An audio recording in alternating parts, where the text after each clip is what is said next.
I think 2 times Very in the bad. transition. No, he I'm had not at all. He had a good game, not a very bad game. Stop yapping. Shut the fuck up. Let me Stop yapping. Shut the fuck up. You please shut the fuck up. Complete. If Chelsea win the league and they used to, and England win the World Cup, they would want to win that. Who laughed? Wait, who laughed? This man said, this man said, he's one of them northern ones. Yeah, which one? Just Okay, what's it? Streets need to relax, man. Nah,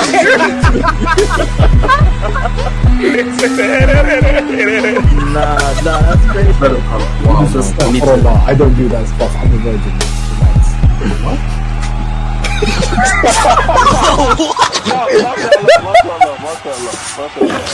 Okay, you know. That's a crazy thing. That's a crazy thing to admit on. Nah, this new intro is jokes. HH, why would you put a clip of you being racist to YSK? That new intro is jokes. That was such a good new intro is jokes. Oh, Mo is here. Shout out to so the Arsenal fans have come out of the woodwork. The Arsenal fans have come out of the woodwork.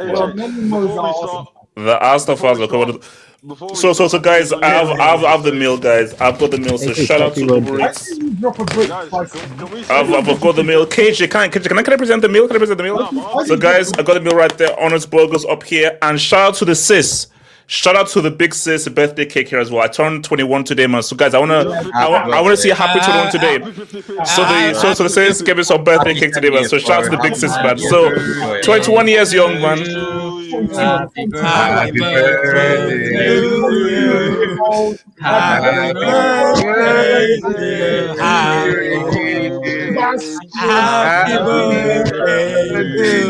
you. Hey, thank you. 21 years young, man. 21 years young, man. So yeah, look, I don't know, like, you know, I have the rest of my 20s ahead of me, man. So it's looking good, man. It's looking good. I'm looking forward to the rest of the 20s, you know, and everything. So shout out to you 30-year-olds. Shout out to the you 40-year-olds. Shout out to you 50-year-olds. Shout out to you old mother effers out there, man. So but guys, I told you guys, this cake is quality, man. Shout out to the big sis, man. Shout out to the big sis. This cake is commensurate.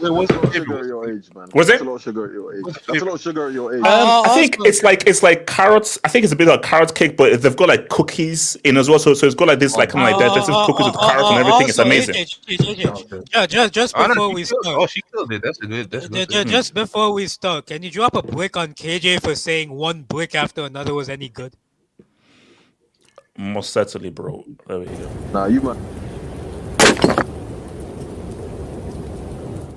KJ, that film was ass cheeks. I told you, I told you, bro. That film was, bro. guys, you know, the more and more I think about one brick after another, the more angry I actually get. Because I'm about to say, like, why? It can't be that bad. No. It's one of the dumbest films you've ever seen in your life. Like, literally. It's like, basically, this film doesn't know whether it wants to be serious or slapstick comedy. Bro, seriously, Sean Penn's character is literally Two-Face from the animated series. Bro, the guy was like a clown. You know, my biggest complaint is like run-of-the-mill action movie. Like, that final moment, in the movie after the whole chase, like, the emotional moments didn't land. Like, I didn't know, bro, like, I felt nothing. I felt nothing. I felt nothing at the No, big no, moment. no, but because the whole point is that, let's be real, DiCaprio is overrated, bro. Like, nobody wants to say it. Like, nobody wants to say it. He's a good actor. He's not a great actor. And the reason is that because you don't care about his character, that ending, who cares about that ending? Oh, man, who cares? Bro, that film is watching. You know what? The world else cooked. 5-star, best film of the decade, masterpiece. Huh? Guys, if you want to watch a masterpiece, watch Parasite. Go watch Parasite. That's and Parasite is 10 times better than One Brick After Another. KJ, your taste, KJ, you were repping for One Brick After Another, and that film I watched was Ass Chicks, bro. Relax, man. Parasite's good. It's not as good as you sucking it off in that video, yours, man. Relax. Pause. Jesus Christ, KJ, wait, hold on. Where's Dame Dash, bro? What the hell? Hey, yo, pause. Come on, man. All right, so guys, we're going to talk about I Vow to Thee, My Country. We're going to talk about the next coming of Ronaldinho and how we need to protect him. I don't know what you guys are like. I don't know and how we need to protect him. Then we're going to talk about Sally Field, not the actress. The man from Egypt. The GA man. So basically, because it's finally we have to have a real conversation about Sally Field. So we're going to talk about Sally Field and also a Liverpool in a crisis. Then we'll look at the Premier League and is Arsenal at top? Is this their year? Is this where Arsenal finally deliver? Yeah. And then we'll then go over to Spain and say Vini Jr. All of you guys who said Vini Jr. was trash. All of you guys said that he should learn Saudi and everything. Is Vini saying what's up? So we'll talk about Vini Jr., Real Madrid saying what's up.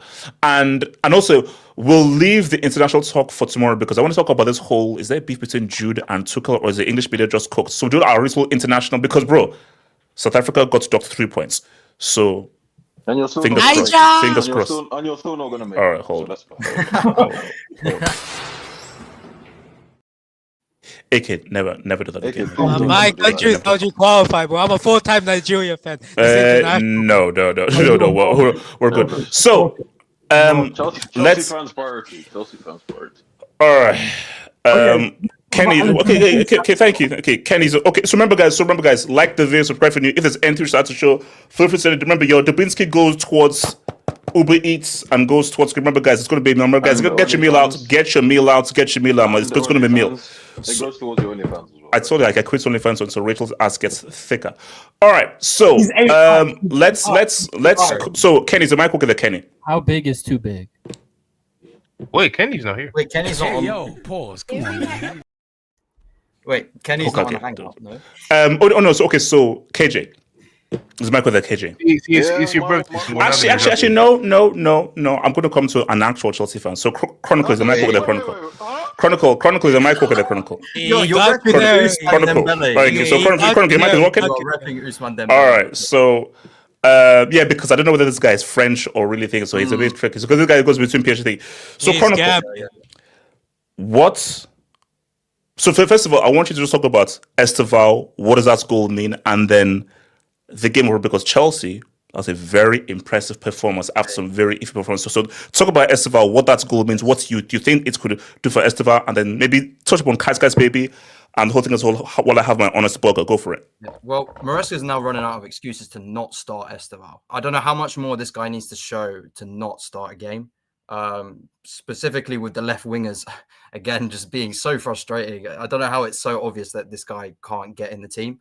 Yeah, huge morale boost for the team, because I was coming on here the last 2 weeks just consistently moaning. Like, it felt like morale was such a low that I thought there's no way that we're going to get anything against Liverpool. And it's funny how football works, you know.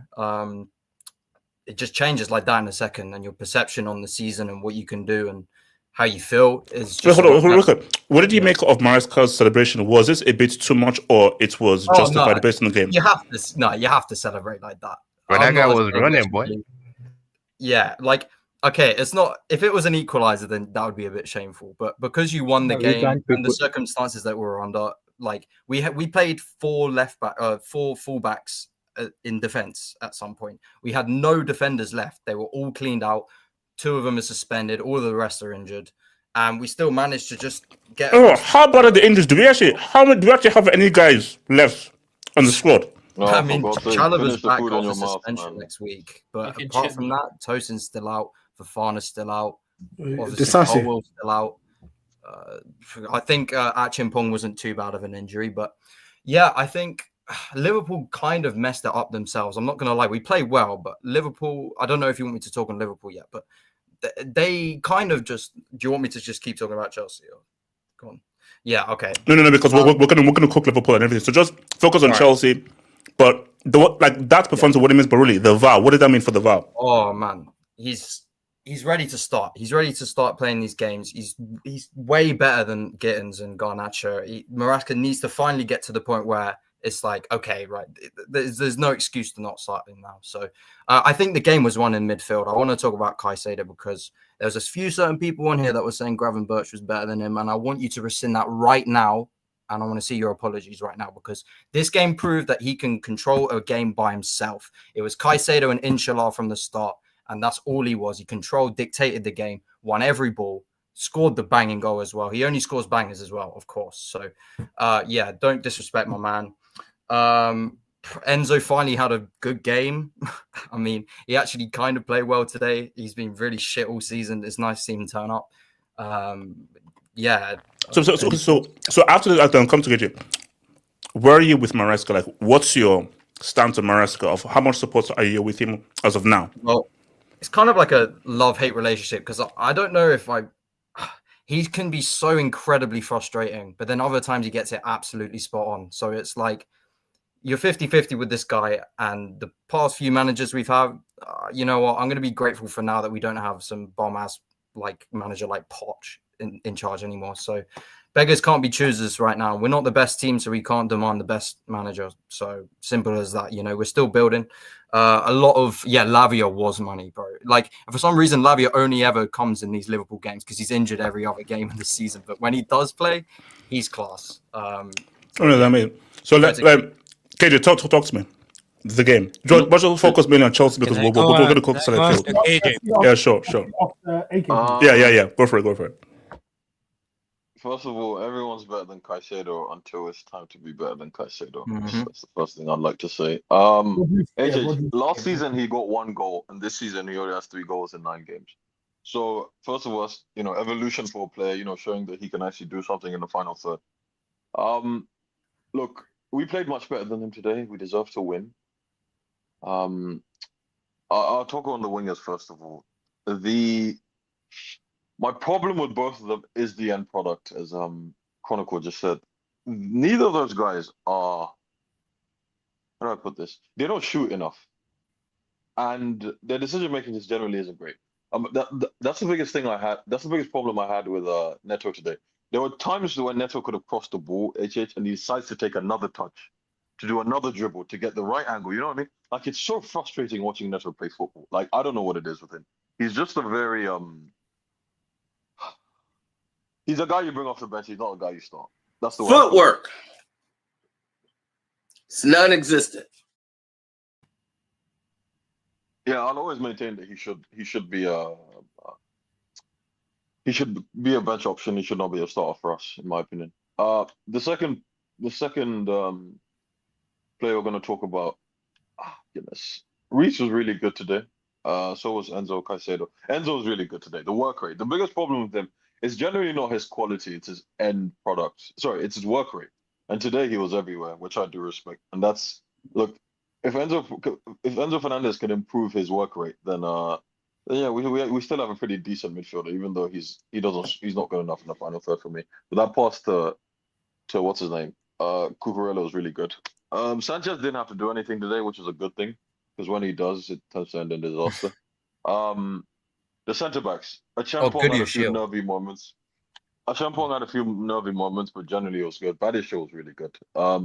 Look, man. Once again, I've seen it before with this guy, so all we need is some consistency. I'm not really about to start gassing them after one game against, let's be honest, a pretty mid Liverpool team. Like, these guys have not been good this season. I think they played one good game all season, their fans have said, and that was Atletico Madrid. So yeah, they have all their problems at this moment in time. But yeah, look, we took advantage. We should have won the game before the 90th minute. That goal was against the run of play again. Like, just I don't know. Reece got the wrong side of Isaac, and I think a Champong probably should have been better positioned. Because I think if he's better positioned, he could probably clear that ball away. Because again, it was against the run of play, and if we had drawn this game, it would have been a travesty. Because no, we should have won this game 100%. But yeah, where are you on Maresca, bro? Maresca in really leaded us to the treble, the right guy. I still maintain because of how bad Liverpool are this season and how shocking they've been defensively. I think he does have to challenge for the league. Like I don't like what's happening. Okay, so you're saying there's a tax on this win? Yeah, 100%. I'll say there's a tax on this win. Well, partly because I'll take that back. Is there a tax on this win? Well, you can only play what's ahead of you, but these guys haven't been good all season.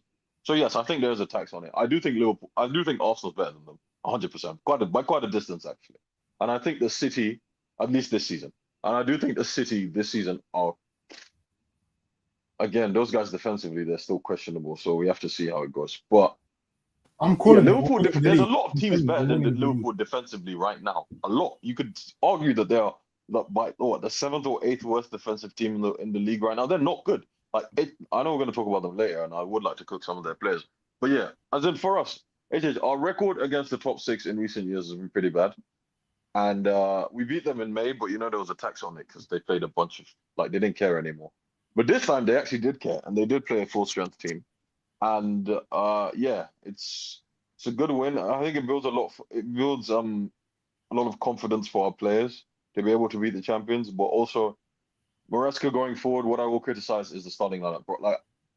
I don't think Neto has anything more to prove to us, HH. I don't think he should be starting. And I will give credit to Gittins because we have cooked him, HH, but he was pretty good when he came. So who do you play instead of Neto? Who is the starter? Give ESTEVAO the starting role. I'm being serious. HH, when I say give him the starting role, right, I'm not saying play the kid 90 minutes, but I'm saying starting. You know what I mean? Give the kid 60, 70, 80 minutes, right? From the start. Because at this moment in time, because from the start, there's nothing you can say that Neto that will learn about Neto. You know what I mean? We're not learning anything new about Neto than we already didn't know. So I'm saying give ESTEVAO in the next 3-4 league games, right? Give him the start until 60, 70 minutes and then bring on a Neto. You know what I mean? Let the kid build up some momentum and some confidence. Okay. Like Chronicle said, he'll probably be starting by January. Yeah. AK, talk to me. Can I go after AK? Yeah. No. It's AK, Abdallah, then Carter, and then everyone else. Go for it. Yeah. I don't hog the mic. Pause. Go for it. First of all, happy birthday, Chich. And what are you eating? I'm eating honest burger and I'm about to eat my birthday cake. What an honest burger. Oh, they're so nice. They're very nice though. They're really nice. They're burgers that are honest. Are they halal? Yes. Yes, they are. I hope so. Yeah. What do you have in it? Sure they are, yeah. So what is it? What do you have in it? Oh no, it's cheese, just cheeseburger, pickles, cheese, all that kind of stuff, and everything, and also meat. Rosemary. That was too easy, Chish. That was too easy for us. That's your one, Ricardo. Next will be yellow. Yellow. That's the yellow, man. I said no. Next, no. First challenge tax. Next will be yellow. I'm not gonna be here very long, so you might as well send me off after I say my piece. AK, go for it. AK. On the game today, so we're talking about Liverpool after, right? Yes. Okay, so just Chelsea right now. Yes, sir. Yeah, to be honest, I thought you guys played well today. ESTEVAO coming off the bench, he had good impact. Were you one of the guys criticizing Kai Cicero? It wasn't very good. Were you one of those? Because there's a thing called the digital footprints. Yeah. AK. There's a thing called digital footprint, and if you actually go back and view the digital footprint, I was one of the guys who I actually rate Caicedo with your team. I'm not KC or Money Mace. I'm not KC or Money Mace. I don't know if you're being racist here. I don't know if you're being xenophobic here and mistaking me for Casey. I don't know if you're being racist here. Whoa. Casey said that, not me. Casey said that. I rate Caicedo. As I put it. Interesting. Also, you did say shin kicker. I'm not gonna. No, that was Casey. That was Casey. No, I don't know. That was Casey. Okay. I'll bring it up right now. Actually, move on to someone. I'll bring it up right now. No. Okay, that's fine. Okay. AK, we believe you. We believe you. So just carry on. No, but going back to what I was originally talking about, I thought ESTEVAO had a good impact off the bench. To be fair with Caicedo, what I do apologize for is I did say Gravenberch was better than him, and I was wrong in that case. But that one I did get wrong, unfortunately. But yeah, he also played well today. He was the best midfielder on the pitch, and overall, Chelsea they had a good performance defensively, midfield wise. Who's the best midfielder in the league? Who? The best midfielder in the league? Because this is a Kai's baby. Best CM in the league. The best midfielder in the league is still Rodri, bro. Nah, he's been out too long. Wait, hold on. Are you on crack? It's either Rice. I said recently, as of right now, based on right now, not based on lectures as of right now. No, as of right now, it is probably one of Rice or Caicedo. Continue. Yeah, but in terms of the overall game, I thought defensively, midfield wise, you were good. Attacking wise, your wingers are goddamn awful, except for ESTEVAO. Garnacho's a bum. Neto's a Portuguese bum. Gittins is just a bum from Germany. Bro, he was okay today, man.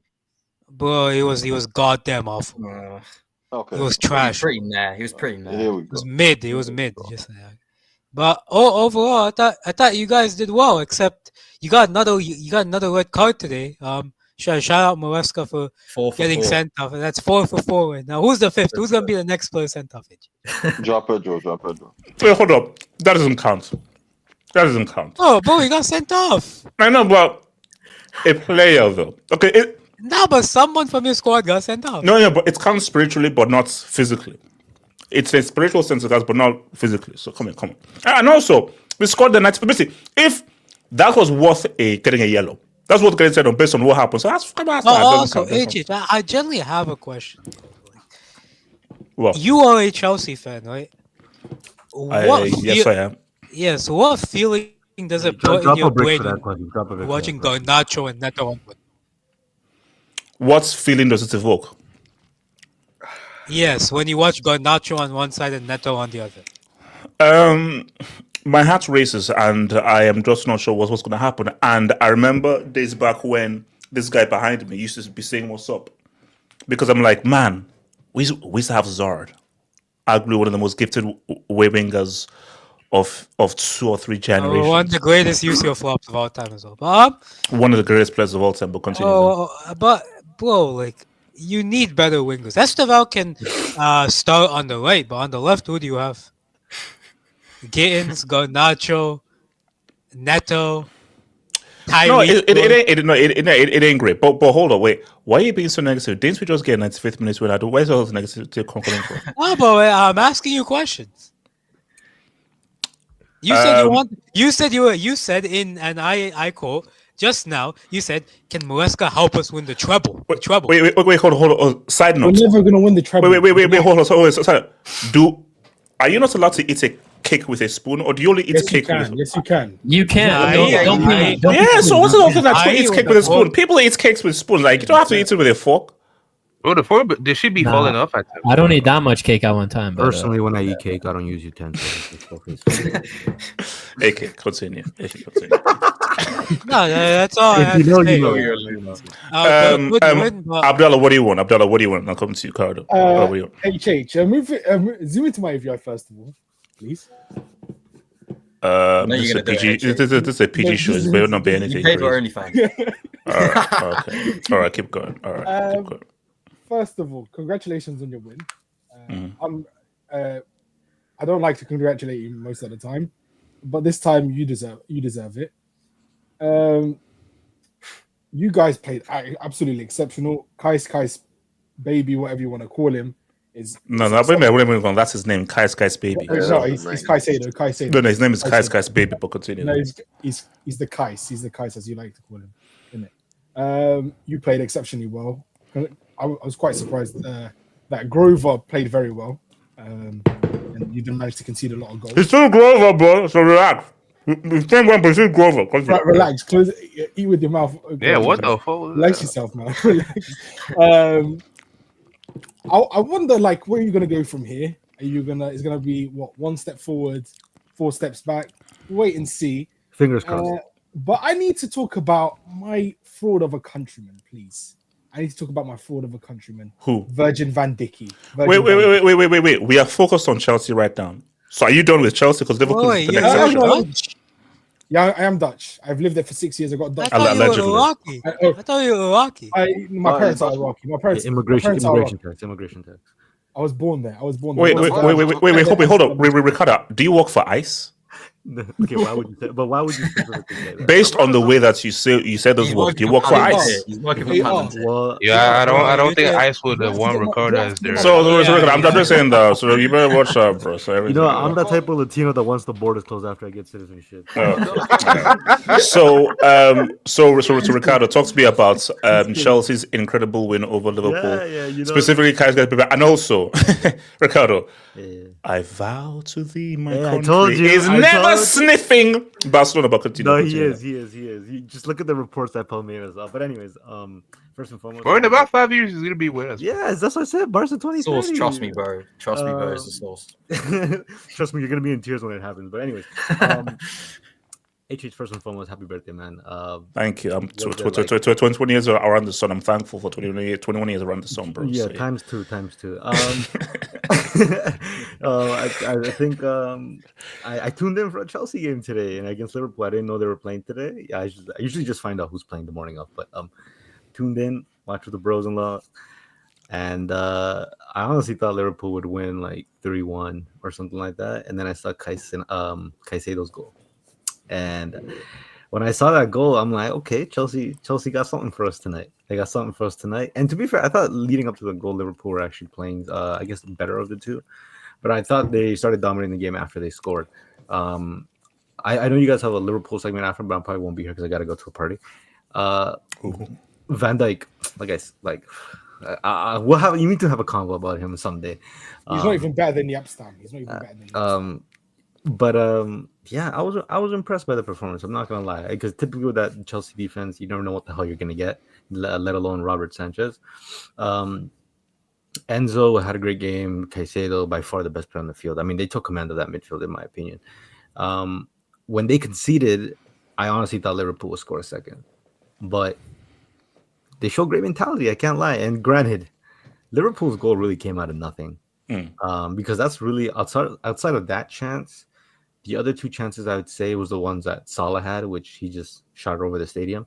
So Liverpool didn't really have much going for them this game. And as for the guys up top, I know you guys are gonna hate on what's his name, Garnacho and Pedro Neto, but I thought for the players they are, I actually thought they had a decent game. No, I don't. No, Garnacho was pretty good. Neto is what it is. But Garnacho was all right. But again, like if you're trying to go for put it this way, Ricardo, this is the best way to look at it. You can look at a Yamal, a Rafinha, a Shaq, and a Rashford. Look at who you have to look at, bro. No, I know, but that's what I'm saying. Like, I'm not expecting anything crazy out of Garnacho. The funny part is that Garnacho actually started playing better after that pen shout with Szoboszlai, where he shoved him a bit. From that moment on, he actually played really well. But then again, it's like, at the same time, like, Garnacho might be the only United player who might not actually be better once he leaves United. So you don't know what you're going to get with that guy. Pedro Neto, for a guy who's just really a runner, who likes to just, do suicides, he's actually decent. Like, that's all he really is. That's all he's really worth, if we're being honest. So we hired a guy who paid thousands to do suicides and star jumps. So basically, we hired a beep test merchant. I was gonna say a beep test merchant. He might be a world class beep test player, but hey, if it helps you hustle on the defensive end, so it's good. I honestly think Chelsea could use a box threat. I think that would make him significantly more threatening. I don't know if João Pedro's that guy, but granted, Cole Palmer, your star player, wasn't there today, so it could have an effect on his play. And the one I want to save, the best for last, ESTEVAO. I vow to thee, my country. It's basically Ricardo, here's how it works. He's either called the vow or I vow to thee, my country. No. First of all, I've watched this guy far before you even use this. That's like classic cap. So I hear, because you're South American, hola chicos. Yeah, go for it. Go for it. HH, name me. That's racist, bro. Name me 2 players on Palmeiras that's not Endrick and Esteban. There's Google, and I can Google the continue. You did not watch any Palmeiras. You didn't even know. No, I'm actually going to be tuning every soon because Premier Sports shows this. I'm going to tune in every soon. You actually did not even know what Esteval looked like until I mentioned him. But Cap. The kid. I mean, okay, granted, he's a young kid. He's flashy. He's fast and everything. I think he'll help great defensively a lot of the times. What's his ceiling? I think his ceiling is one of the best players in the world. I said it from the very, very beginning. I think he's more talented than Endrick. Now, what the bar is in terms of wait, hold on. That's Come on, clap your hands. Like I said, every time you put that guy up, bro, it's just wrong, bro. Yeah, Ricardo. Look, when he plays good, he's Estevao. When he plays bad, Steven Williams. That's all I'm gonna say. But today he showed that he deserved that. He deserved that moment. He put in a great shift. It went up against tired legs, but I believe in the kid, man. He's special. That's what I'm saying. So we're saying a Yamal versus Esteval. See, the problem back and forth. The problem is it's not going to be versus. It's going to be Yamal versus the world. 2030. So I told you, AJ. I told you from the very beginning. Enjoy the kid because he's not going to be there very long. I'm just saying. He's signed a blood pact. He's here for life. No. It's him and Jermaine. We'll see you back here in 8 years on the Hangout. Yeah. No, we'll see. We'll see. When he's lifting a Champions League with Barcelona, we'll see. So who else for some Chelsea glaze before we? All right, I'm gonna go. I'm gonna go. Have a good stream. Okay, let me. Can I speak on Chelsea quickly? Go for it. Yeah, I mean, I can see why he celebrated Maresca like he did because let's be real, he was under pressure. That was going to be 3 losses in a row. If say Liverpool snatched a win at the end, 3 losses in a row in the league, he would have been under huge pressure. So that was more like a celebration out of relief.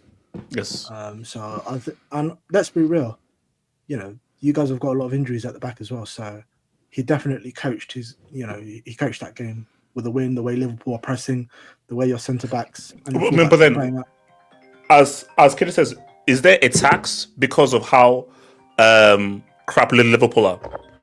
No, not at all. I mean, at the end of the day, look at the firepower that they've got on the pitch. Isak, Ekitike, Mo Salah, Wirtz, Gakpo. They might not be playing well, but those are still like a 400, 500 million pound front line. And you had 2 backups. Badia Shil, last time you saw him, Chelsea fans all wanted him gone. But he turned up today, and the other young centre back as well. So, I've got to give big props to Maresca because I thought this guy should have been sacked after what he'd done at Man United. Hey, look, bro, he's still on the hot seat, bro. It's a good game and everything, but the boy is still on the hot seat, bro. He's very so there's, I mean, there's a good job, but let's just it's not like everything is all well and good right now. Cool, great win quality.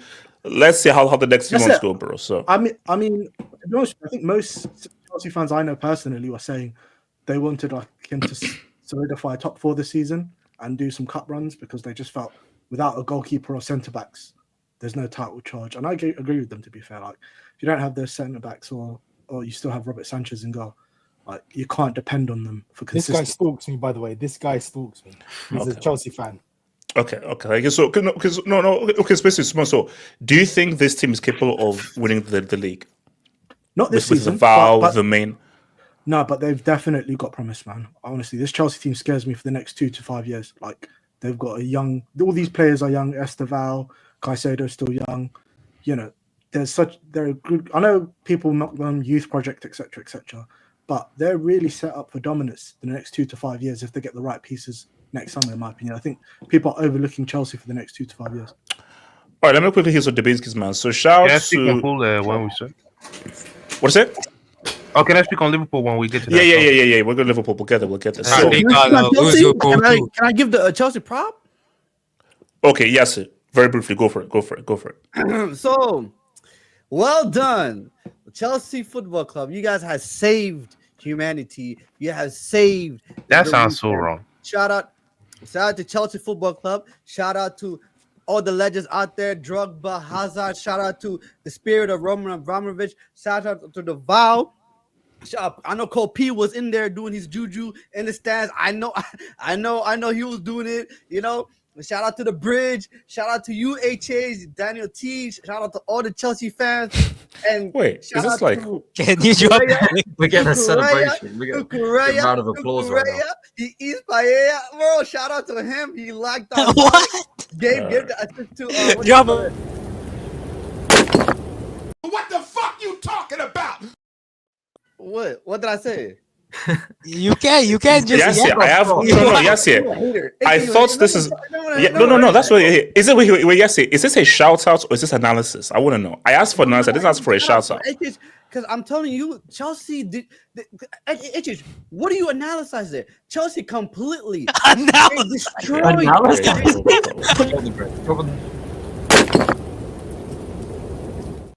It's a new word, yes, yeah. That is a new word. That's it. Analyze.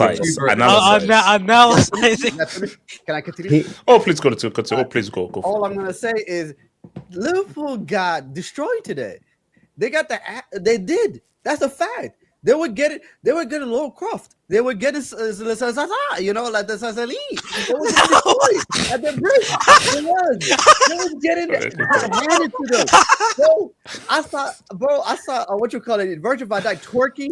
Bro, I saw McAllister look like he had Alzheimer's and he had dementia, bro. He lost to throw it back. He lost to throw it back. He lost to I twice. saw Florian Royce come in and he didn't even know what to do. Like, it was crazy, HH. They destroyed SALAH. SALAH can't control of football. It was a peak performance. And shout out to the best midfielder. I said it time and time again. Moise Caicedo, the best midfielder in the world, bar none. I am telling you. All right, man. All right. Yeah. Okay. Yes, thank you. Yes, thank you. Shout out to Sergei Stepanov, man. Member for 8 months, man. League was over after Liverpool's loss, right? Money, right now. Chill, Sergei, chill, man. No. Sergei and Money, they have a backup for everything. No, look, we're gonna get to Arsenal. AK. I have a feeling, tonight I have the feeling too, bro. I have the feeling too. I have the feeling, bro. Shout out to the Minnesota community. Proper Chelsea saw a dark-skinned man score. All right, hold on. Yeah. Thank you for that, Minnesota community. Hold on, David C. Happy 21st birthday, brother. More life. Hey, thank you. I know my 21 years around the sun and everything. Boom. I'm looking forward to my 20s, man. Thank you, bro. Thank you. AK, I don't want to answer your question. Shout out to Whimsical. Happy birthday, Hope. God bless. I know 21 years young, man. Thank you, Whimsical. You are a legend, man. Thank you for supporting Whimsical. Thank you, bro. David C. When life gives you lemons, make lemonade. That was refreshed performance. Road to it. Yo, he catched the ball and they applauded him. By the way, he caught the ball. That's crazy. That's crazy. It's better than an honor. Road to it, that's shout out to Blaze, world champs. Kai's baby mashing all his work just for a certain fraud to say he's not top 15 in the world, as Chumedi and Jollof are better than him, all cause of a loss away at Bar. Blaze, trust me, they've all turned around and they know that Kai's baby is that freaking dude, right? Guys, it is what it is. It's like, you can all have bad games at their best. Shout out to Declan Jollof. Rodri was good about 3,000 years ago. Where at their best, Kai's baby is the best league. Now, here's the thing. In the world, okay, Abdullah, thank you. In the world, Pedri, Vitinha, I see you. In this league, as of right now, Kai's baby. Kai's baby, man. Hold on. But you saw what Caicedo did to Vitinha and Cole in the World Cup final. And that's all I'm saying, HH. Oh, no, but my thing, no, you need, like, for what Vitinha and Pedro have done, like, over the course of a season, that's so I'm not being fair there. Minnesota community, what does Vert do? Fabio Vieira with a German passport. Look, I'm gonna get no. I'm saving my Vert talk because my Vert talk is linked into Sally Field. Because he was robbed of an assist, but Sally Field denied him a quality assist. Wait. Okay, who is Salah? It's Sally Field. I don't know who Salah is. It's Sally Field. Shout out to David C. I vow to my country and your midfield. That defense is going to improve. Have faith. Have faith. That defense with David C, just have faith. Have hope. Miguel Rabines. I told you all that the World Cup champions was going to impact. Oh, sorry. That's sorry. I told you all that the Club World Cup. Need to read the world, bro. Like, I know you're trying to say world champs, but you gotta read. You gotta read it correctly. Like, you gotta read well. Okay, after that. Look, I was getting too excited. So I told you all that the Club World Cup was going to impact the season with the multitude of injuries we will get from too many games played. This is true, and I think that's because I'm like, no, it's too many injuries. But however, do PSG have this same amount of injuries as well? Because I know that Kikvicha is out, Dembele is out. So they're from free out. Yeah. To be honest, there's just too many games in modern football now. There's just too many games. Of course, there's too many games, but it's called greed, bro. That bald-headed corrupt clown wants to have like a 120 World Cup in like freaking ATSM. It's so stupid. Shout out to Elsewhere running down the line celebrating as the World Cup champions normally do. No, we're celebrating with the World Cup champions. Jason, that's all we do. Shout out to Jason. Thank you for the dub, hater. Shout out to Mio, Dr. Duffenverts, to be making his innovators. He's getting clowned on TikTok. So happy for ESTEVAO Caicedo, best game in the Premier League, up the Chelsea. Hey, thank you, bro, man. Shout out to your boy Hamza. Okay. Happy birthday, Halfop. I think that you're the greatest football analyst and mind and brain of all time, as well as YouTube entertainer.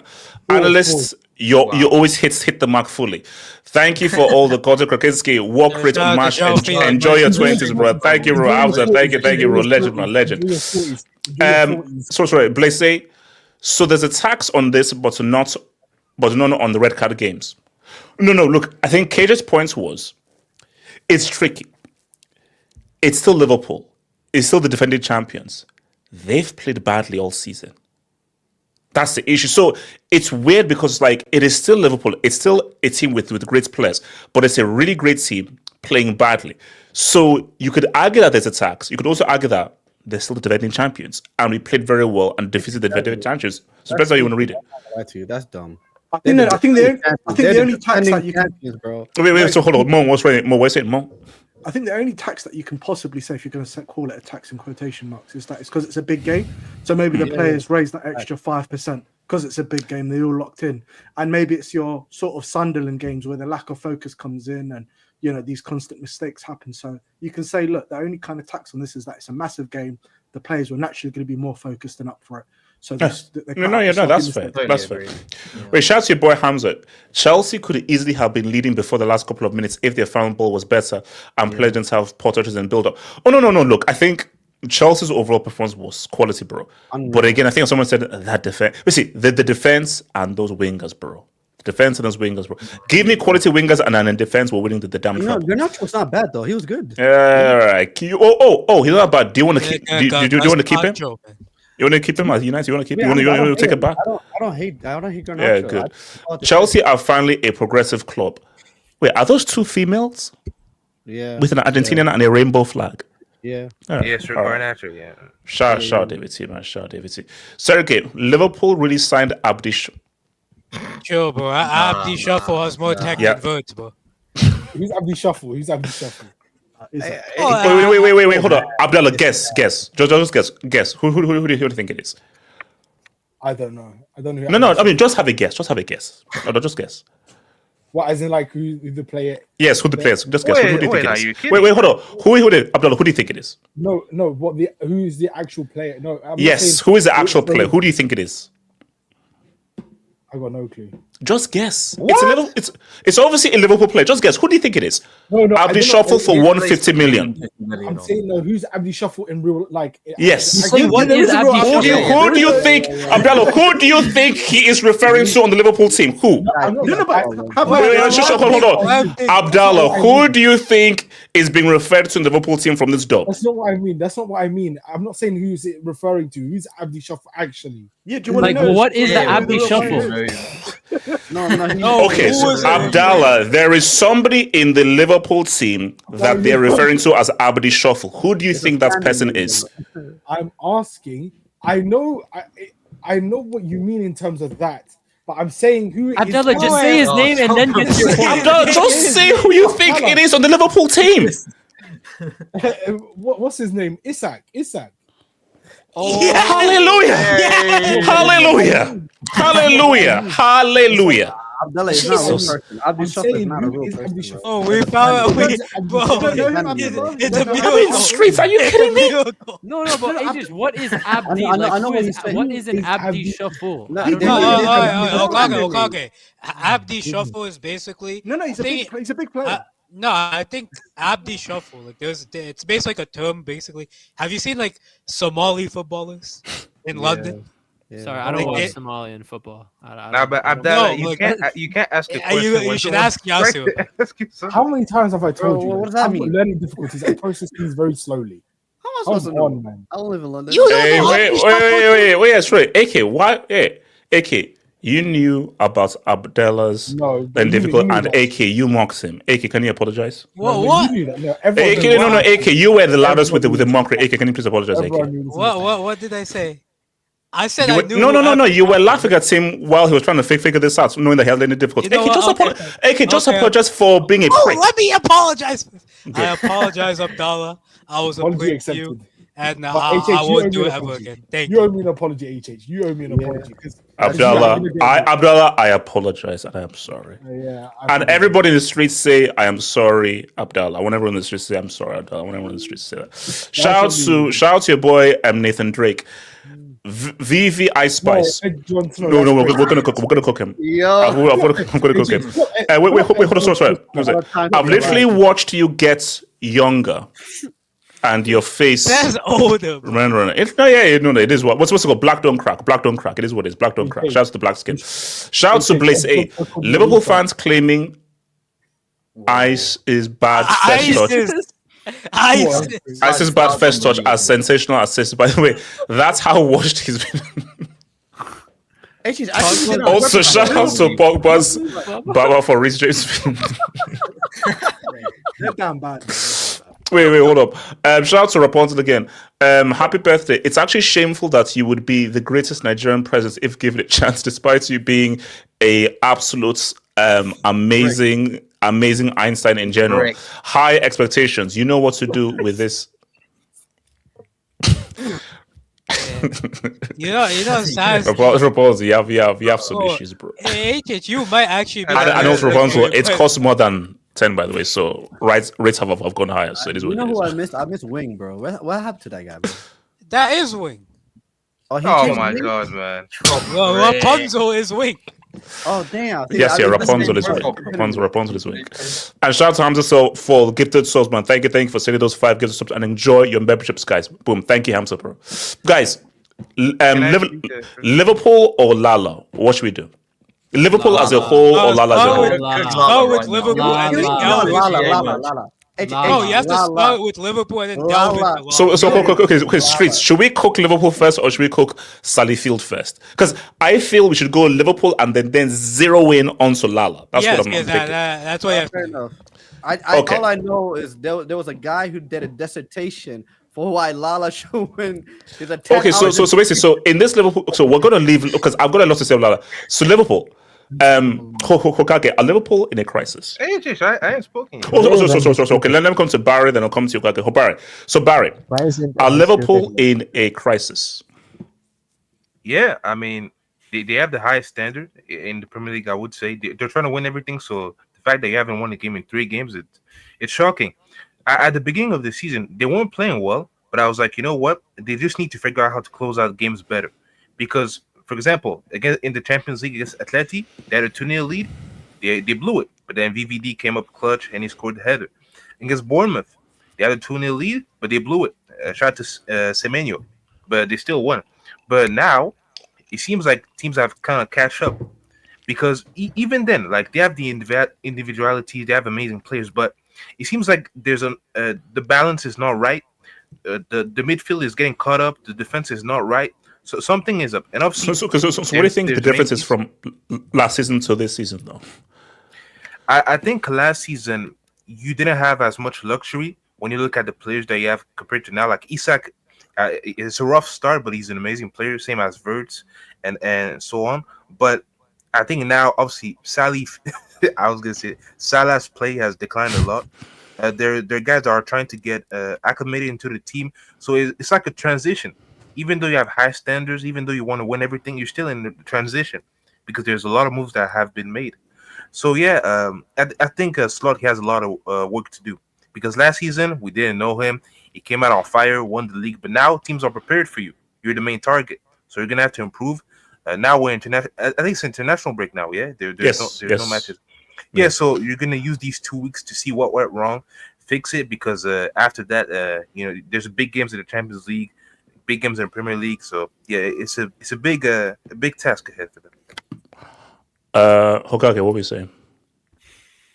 I don't say crisis. They're only 1 point behind Arsenal, but same. I mean, I want to cook the salad, but I'll wait. But listen, dude, Liverpool, the players are there. Maybe Slot's a fraud. I don't know. Like the football isn't good. Are we already going to Slot as a fraud already? It's kind of reaction. I mean, all no. The football isn't good. The structure isn't good. You're getting exposed. The coach isn't making changes. He comes out with his fat round face and blames players in public. Bro, I mean, I feel bad for Liverpool fans because honestly, like, I bet Slot is just one of those managers. No, like they just want to sock him in the face. Like he has a punchable face, bro. Like Slot, I bet when he comes out and his bullshit, okay. slap his head, bro. Guy, he does have. I don't know how to he's describe. like I wouldn't say punchable, but he has one of those faces where I don't know. There's just something about his face. He just annoys you. Yeah, there's something about his face. But continue. But yeah, I mean, I don't know. 2 losses in a row now, or actually 3 if you count the Champions League, but 2 losses in a row in the league. I mean, well, actually, do you know what was so crazy? What if United's first back-to-back? Yes, against Liverpool. Bro. You know what's if Liverpool? I think then Liverpool will start crashing out. That will be a new low. Is that the next game? Yes, after the international break. Yes, the next game. Anfield. I don't know. I mean, come on. Liverpool wouldn't dare. Liverpool wouldn't dare to lose to Amram. Basically, Liverpool would not dare give Amram his first back-to-back win. I'm gonna be praying like so much from here to now. Just praying to God for divine intervention. So we're gonna win that game by any means necessary. Actually, I'm telling you that right now. We are. So who else won on Liverpool? Yeah, I mean, I talked about this in the summer on the channel. Like, Liverpool was always gonna struggle. Like what you said, it's never this easy in football, bro. It's never this easy. When has it ever been this easy? Like maybe one of the only cases where you just buy all a bunch of players and it turns into. Remember, okay, we were both saying it, and guys are like, oh, but and we both said that. It's never that simple and easy. Oh, Isak, Ekitike, Vets, all this money, they're going to crush it. I was like, never really works out that way. Look what's happening. But right now it's not working out. And the reason why I will wait to like really say Liverpool is in crisis mode is because we saw last year, PSG brought in like 7 players and like 6 new starters. They didn't start the season well for the first 4.5 months, and they won the treble. Yes. So as bad as Liverpool's playing now, as bad as they've even played the whole season, I'm not gonna doubt them until I'm just not gonna doubt them because as long as you can't. Like the talent is still there. There's still the talent there. As long as they're still fighting for first place, as long as they're in the Champions League, something can click just like it did with PSG last year, and all of a sudden you've got an attack of Salah, Wirtz, Ekitike, Isak, Gakpo popping off. And then the rest of Europe is scared. Just like PSG just was a force. Once they picked up the momentum didn't stop. So this was always going to happen. When you buy a bunch of players like this, there's always an adapting period. And in that attack specifically, Liverpool for the last 2 years were heavily Salah dependent. And it was never going to be Salah playing at his highest levels again. And it was always going to be an adjustment period because now your attack has to facilitate through multiple potentially world-class players. Right now, they're not playing as world-class players, but Florian Wirtz is an amazing talent. Isak was world-class last season. Ekitike is a world-class talent. You can't play everything through Salah. And this season, they're not playing everything through Salah. They're trying to play from the left, through the middle, through the right.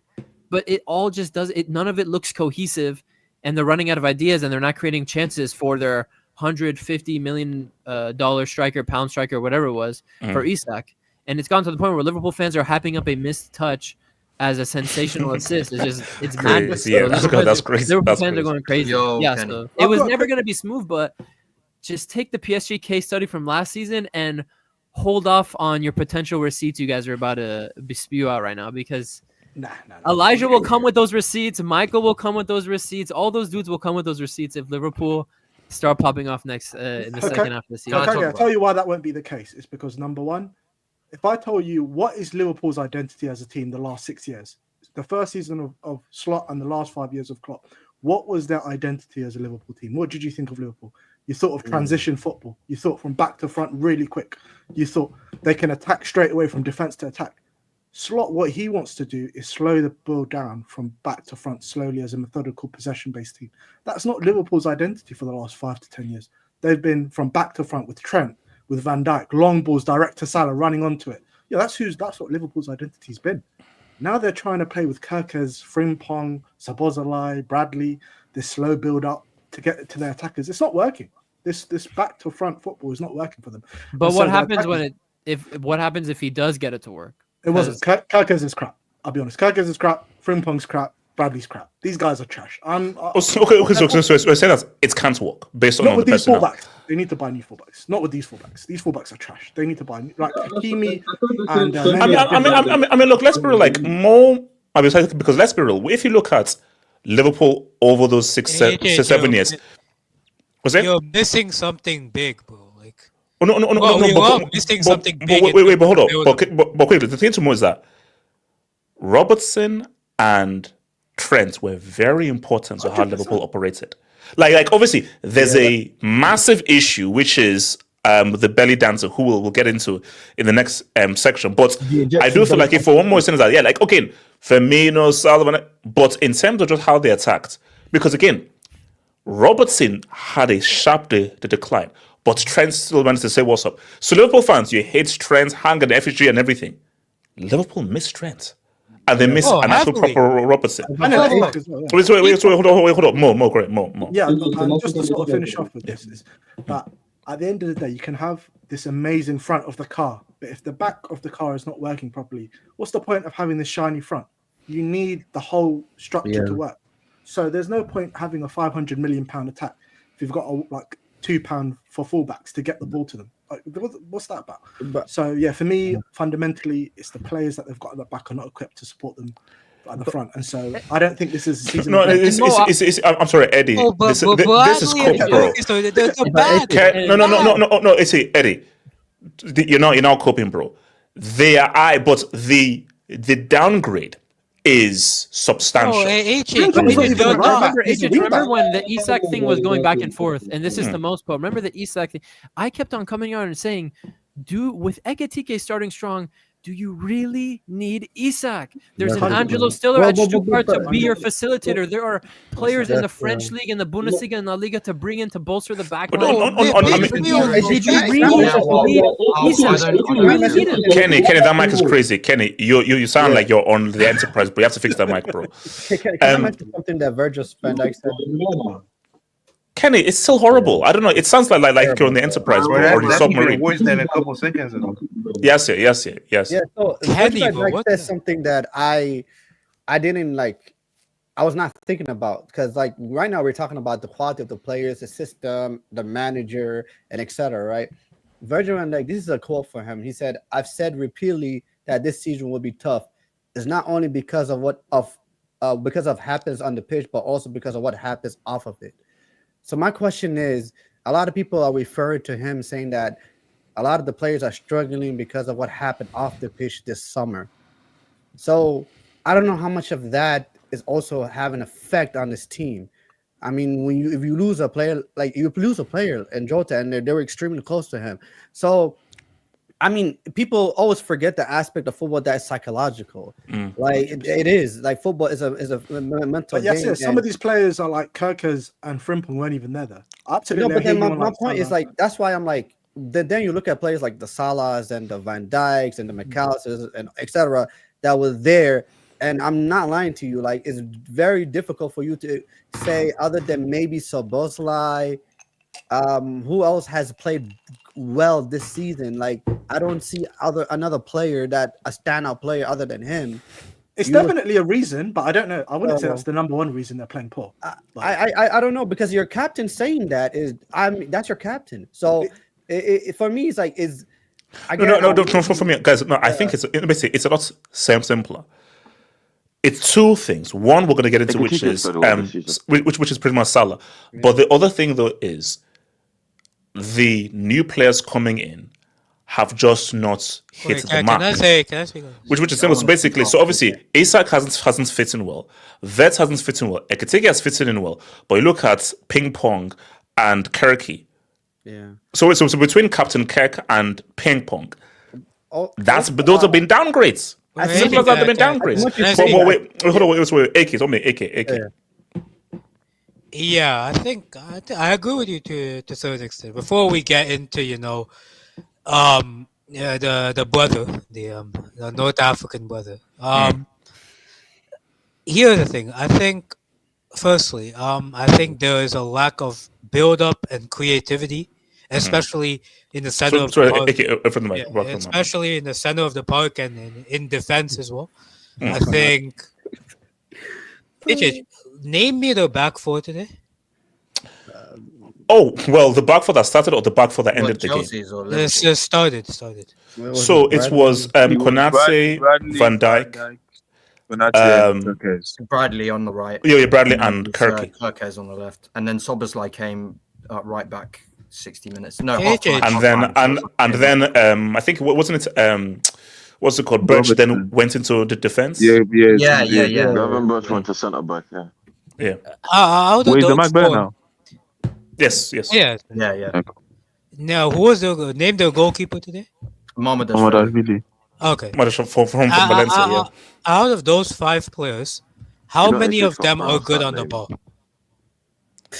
Van Dijk. Virgil? That's it. I think Van Dijk pretty much. Konate, you say Konate is pretty good on the ball. But he's been very iffy this season. Yeah. Kirkes can cross a ball, but he can't really do like this. Here's the thing, man. Because I was actually watching some Liverpool build-up clips on. It was all over Twitter. I was actually watching some Liverpool build-up clips, and there's actually a great heat map. I'm just gonna send it to you in your DMs a little bit later. Okay. There's actually a great heat map of Liverpool's ball progression from the defense to the forwards, and the defense from the midfield to the forwards. HH, do you know how important Trent Alexander-Arnold was to the build-up? Let's even take away the creating aspect, because he wasn't all-time creative levels last season. You know how impactful he was to the build-up and the ball progression of that team? It was crazy. People acting like that's not a miss. Like, it doesn't make sense because, there were times where this guy saved you from having a bad build-up. This guy actually saved your build-up. AK, the issue isn't that he's not a miss. His replacements are trash. Yeah, they knew he was a miss. The replacements are trash. That's the problem here. Like, Bradley, for all that I've seen of him, isn't great on the ball. He had that one good game against Mbappe, but he hasn't been like amazing since. Yeah, he's living off that. But what about Frimpong though? I thought Frimpong was good. He's a wing back. He's not even a fullback. Frimpong's never been a right back. Frimpong, the guy in a fullback. Frimpong's not a fullback. And Kirkes is shit. He is. Do you think he should switch to 3 at the back? Do you think he should? Wait, hold on. AK. Bro, Kirkes, that guy.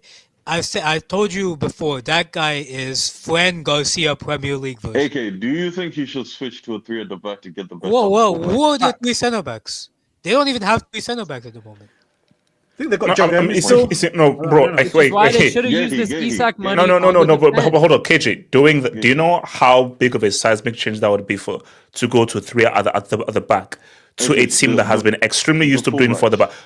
Yeah. If you're going to play 5 back, where would Verts have one back? No, listen. Wait, can I continue? Wait, hold on. AK, continue. I'll come to KJ. Yeah, I just sent something in your DMs just to prove this. Just bring it up, please. Continue while I'm bringing it up. Continue. So that's the biggest thing. On top of that, Okage pointed out something very interesting too. similar to Real Madrid, bro. It's incredible how parallel these two situations are because one, they bought Mbappe to a UCL winner and they couldn't balance out the team and they didn't, play well the next season. This team spent 400 million on some of the big ones, some of the best talents in world football, can't balance the team and are not playing as well. Similar to that, they don't have the midfield control.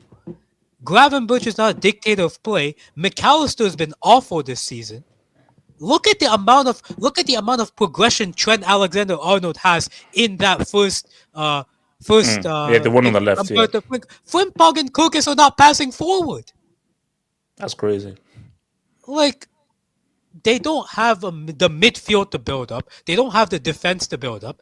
No wonder the forwards aren't getting the ball. No wonder Vert has to drop so deep to even help to, create something because, bro, like, he's not getting it higher up the pitch. So, okay, my thing is, what do you do? What is like, because these are the players that they have. I mean, bro, they can't go and spend more in January, bro. Will he do? I think there's a big solution here for the attack. I don't know if he has the balls to do it. You bench that guy. How much is that? You bench that one guy. Okay, wait, hold on. No, because we'll get it. We'll go to AK. I mean, just on the whole, like, bench the guy thing. Like, bro, they benched him against Galatasaray, bro. Nothing changed, bro. That's the thing. Like, he hasn't been playing well, but they benched him against Galatasaray. He didn't do it. Then the other guys didn't do anything. Like, bro, like, they have to find a way. I think, personally, something that might work is Curtis Jones at right back. Because, like, he can replicate to some point some of the build-up that Trent Alexander-Arnold was doing. Maybe Chiesa in the team as well. Add a bit of a pace to that front line. Like, apart from that, bro, like, this is one of my issues with transfer windows, bro. Just because a team buys a lot of players doesn't mean all the players they bought are good. Wait, what the hell is... What the fuck? Who the fuck? Yo, whoa. Wait, where is that coming from? Yeah, okay, continue. Just because a team buys a bunch of players doesn't mean all of them are good. No. Out of the signings Liverpool made, Frimpong and Kurkis, to current evidence, are not good signings. They're not good signings. Wirtz has done nothing so far. Isak has not done much so far. The only good signing so far is Ekitike. So, like, what are we doing? Also, can you bring up my AVI quick? It's too early to call some of them guys not bad talent, but I get your point. Oh, mate. Fake. Jesus Christ. But it's just, can I speak on the game? I see shit like that in UNICEF, bro. That's bro, that's crazy, bro. Kenny. No, honestly, hey, shout out to you, Kenny, today, bro. Shout out to you today. Proud of you. Kenny just. We'll come back to the Isaac because I remember when I made that Isaac point last time. Yase was coming there crying. You don't rate Isaac, the best striker in the world. He meant it, bro. He meant that assist. He's the best striker in the world. He didn't mean that. I know. Listen, my thing is, it's early days, but it's been rough so far for Isak. It's been rough. Yeah, and he's a good player. I never died his qualities. I always said that when you had Ekitike, and I'm telling you, in 2-3 years' time, trust me, I feel like Ekitike has the highest lane than him. And I think you guys will come around and say, for that price, he was not. When you bought Ekitike, it was not worth buying Isak. But anyways, we'll move past that. No, honestly, it was a good win. I'm not gonna lie, I didn't expect 9 out of the game. I saw some of the injuries we had. I saw like Achempong and Badeshu at the back. I'm seeing Gusto playing in midfield. I'm like, boy, this is looking bad. How did we get that to work? Honestly, how did we? That's crazy. How did Liverpool was not, because that first half, these guys were like, I think they had like 2 shots not on target. Is like, I'm seeing the players you guys have on the pitch, and I've watched Chelsea games. especially defensively, like has been able to create chances left and right against us. Yeah, I was Brighton, surprised. United. I was surprised to see Liverpool so inoffensive. Obviously, Caicedo scored the banger and all that stuff, but you see, and I'm not gonna, after that second half. So is this just a really bad Liverpool team? Like, No, or I rather, don't think are they just playing really badly? Right now, they're just really poor. I think right now they're struggling to gel because, like I said, you still when you buy that many, they didn't even buy that many players per se, but when you buy players for that type of money and the pressure that they have as well, is that this is the first time all Liverpool are buying guys. When you buy guys, hold on. Also, what I think is 5. Is it? Did they buy 5 players or 4? I think it was 5 players. Yeah, I think it was the two full. That's pretty a lot. Technically, like you see teams bad 4, 5, like more than 5. I think 5 players, especially because they lost some players. It's not as if they were just buying it. Like, they did sell some players, something like that. You guys know it's the biggest transfer. It's the biggest singular transfer. And that's what I'm saying. If you look at the players, I don't think they bought like that many players. The amount they bought certain players for, and when you buy that many players, especially for the starting 11. That it's going to be tough to being able to gel them in all at the same time, and that's where it's up to the manager to do his magic. But as of now, you've seen that. I think Perkins, for example, is a good left back. I just think that like the way it's been used as of now, like he exposes a lot of his weaknesses because I feel guys probably hold on. Just the question: is 4 starters a lot to bring in 4 starters? Yeah, is it? That's a lot. That's a lot. Yeah, 4 yes, 4. Obviously, you 4 lost. starters is a lot. That's a massive change for a team to adjust to. Yeah. Almost half of it. Yeah, like that's a third of your team. So yeah, that's quite a lot. But if you look at even today, like for example, the first half, basically they played the usual midfield that won them the league last season. It was only Kerkez and like Isaac that were new players, and you still see like they were garbage in that first half. So I feel like I said, even for example, the Kerkez, I feel like a lot of guys just saw, these guys, Bournemouth is like the best. He has the best metrics in the league. Didn't watch the way Bournemouth plays or the way the guy was used. And if you look at the way this guy is used and the way Liverpool have to use him, it's 2 different stuff. As of most of the time in Liverpool, the guy's been used as like some third centre back. Where now, I think defensively, he's never been like a good defender. Where you saw him a lot of the time at Bournemouth is like I said, bombing forward down the wing. At Liverpool, you don't really see him in them circumstances. So of course, his strengths are not going to be like exposed. Frimpong as a right back for me was always I didn't understand why he bought him as a right back. Like the guy never played the right back.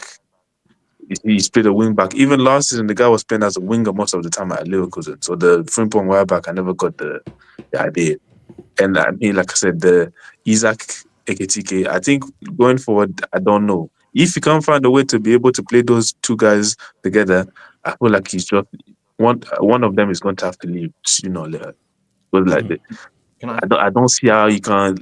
I don't see how you can. If you find a way to maybe change the formation and try something like to fit both of these players, but when you buy players for that amount, like there's no way a guy is going to be accepting a second like a backup role, not to be like the guy. So anyone else on level before we cook Salah? So let me come to Chronicle and KJ. And Uku, like, I'm seeing you're talking about that verse assist, like, could have been assist to Salah. But I'm sorry, I watched him the rest of the game. The guy was garbage. There was even one time where there was a time where he was in the box. No. I'll say he was mid. Garbage is one thing. I'll just say it was mid. No, he was garbage. But that would have been. No. A guy who was bad will get to him. No, we'll talk about it. Because however bad Vervet was, there's a guy from our continent. Yes, don't. We'll talk about him. So I'm Chronicle and then KJ. Chronicle, talk to me. I think the discussion is a bit like zoomed in right now, obviously because we're a bit reactionary to the game and the result and what it means for Arsenal to be top right now. Everyone's all of a sudden, shifting their thoughts. It means nothing. We're going to win the league. Abdallah, can you Okay, thank you. Yeah. Funny enough, I was actually going to mention Man City. Do you remember when they always started off so poorly and they'd always the fan consensus was, oh, this other team such as Liverpool or Arsenal were now the favourites because they started, 5-10 points ahead. We're so early in the season where these games don't anywhere near matter. Obviously, they do matter, but it's the games towards the end of the season that overall shape your season. Such a small sample size on 3 losses. Sure, it looks bad right now and we're zooming in, but over a period of the season, they are going to get better. This is like a weak, poor form right now. You can hand it down to. They clearly have the quality to be able to win so many games as they did last season. People are saying that they've all of a sudden changed their tactics a lot, but it's just more of just the personnel, really. I don't think they've changed the system too much. I don't think Slot's really tweaked it much. But no, I would like to zoom in on just McAllister. I think McAllister, just to isolate him, I know it's a bit unfair to do that, but he was such an exceptional footballer last year. And I genuinely thought he was one of the best midfielders on the planet. Like the way he was controlling and giving the narrative to Liverpool as they played was excellent. And all of a sudden he's now non-existent to the team. He's now kind of playing in a pivot with Gravenberch, and he doesn't get anywhere near his freedom because maybe they're trying to squeeze Wirtz in the team, and now their midfield balance is like all over the place. They need to sort it out in some way. So I feel like within time, Liverpool will be back. I'm sure they're not all of a sudden garbage just because they've had a few trash games. We've all of a sudden now said that these signings that they've made are really poor, but guys, they make 5-year contracts with these players. They're not here for 3 months. Like, you can't just. Sure, we can have a pre-basis opinion on these guys now, but at the end of the season, your opinion might change completely on some of these players. Things change. You never know. Things change. Things change. So yeah, that's all I want. Judge on what we see. Wait, KJ, what's it? No, hold on. KJ. I actually think there's a bigger problem, guys. They didn't end the season well last year, so I don't think we should start ignoring that. Wait. When you say end the season, before they won the league mathematically or after? They didn't win their last 4 games of last season. You know that, right? Yeah, but they won the league, so they won the league. KJ, don't do that. It doesn't matter. KJ, doesn't alcohol tax. No. They won the league, and that's fine. But did they win the league playing well? We all admit that the Premier League was pretty crap last season. Yes or no? Let me land. No. It's true. But you can't use they ended it badly when. After you've won it mathematically, who gives a damn about the games afterwards? For like 8 months of the season. Because if it continues on into the next season, then there's a problem. So this doesn't come out of nowhere. I'm not hearing this argument that just because they got 4 new players and they didn't play well at the end of last season, it means nothing. No, they didn't end last season well, and that's continuing on into this season despite getting other players. My suggestion about the back 3, right? If Guehi comes in and let's say Konate stays. He comes in January. It's unlikely, but let's just say he comes in January, right? The 2 biggest problems with Liverpool are the fullbacks, right, and creativity, right? The system that Wirtz and Thingy played at Leverkusen, right? Basically, if they were to go to a back 3, right? I know Slot's not going to do it. It's pretty drastic, right? But the suggestion I'm making is if they go to a back 3, they could feasibly play Kirkes and Frimpong at wing back, where let's admit both of them would be better, and Wirtz directly behind the striker. The guy that would suffer would probably be what's his name? Would probably be Gakpo, right? But they would play more through the middle. Their biggest problem today was playing through the middle, right? People talking about Wirtz doing anything. He couldn't. Liverpool had nothing through the middle. Caicedo and Enzo they couldn't do anything through the middle. So that was their problem today. They couldn't create anything through the middle. If you no longer have creativity out wide, right? You need to start going through the middle, and they couldn't go through the middle. My problem with Liverpool is this, right? If they are to continue playing this 4-3-3, right? Someone is going to have to. They're going to have to buy an 8. They're going to have to buy an 8, right? Because this McAllister thing, he's not creative enough to. How do I put this? If the problem was as simple as put McAllister as 8, put Gravenberch as a 6, and play Wirtz up front. Sorry, play Wirtz in the 10. Right? They still have a problem with McAllister. He's just not physical enough. He's not quick enough when it comes to the passing. A player like an Elliot Anderson would be an ideal signing for Liverpool because he's very good on the ball. He's very good at turning, and he's very good at passing. Adam Wharton. That's all right. Yeah, Adam Wharton's fine, but let's be honest. Elliot's a lot more affordable because Wharton would be a ridiculous fee. Let's be honest, right? So the problem is, as far as this season is concerned, right? Like you guys said, it's a lot of players coming in, right? But we also make the argument that what does a good manager do? He adapts to the players he has. The players don't adapt to a good manager, right? If the problem is that Frimpong, who we admit is such a good big signing, right? And admittedly, is not bad creativity, right? Creatively, he's not bad, right? But him as a right back, right, does not help the team, right? Him as a wing back, and Kirk as a wing back, and Wirtz as a 10, one of the two 10s behind the striker. That's the system they played at Leverkusen, right? If Wirtz is the key to all of this, right? Let's be honest, right? Wirtz is the key to all of this in terms of he wasn't the most expensive signing, but But he was a very important signing in terms of how they wanted to play. No, 100%. He was a very important signing in terms of what they play. And the biggest problem is creativity. Then playing with the wing backs, right? Buying another centre back and playing Wirtz, dropping one of Gakpo, because Salah's not going to be the one who gets dropped, realistic, right? Dropping Gakpo because he is the one that you can afford to drop, right? Liverpool would be a better team going forward, in my opinion. Like playing with wing backs rather than playing with full backs, because both of these guys clearly struggle defensively, and they're what's it called? So your points was be to change the formation.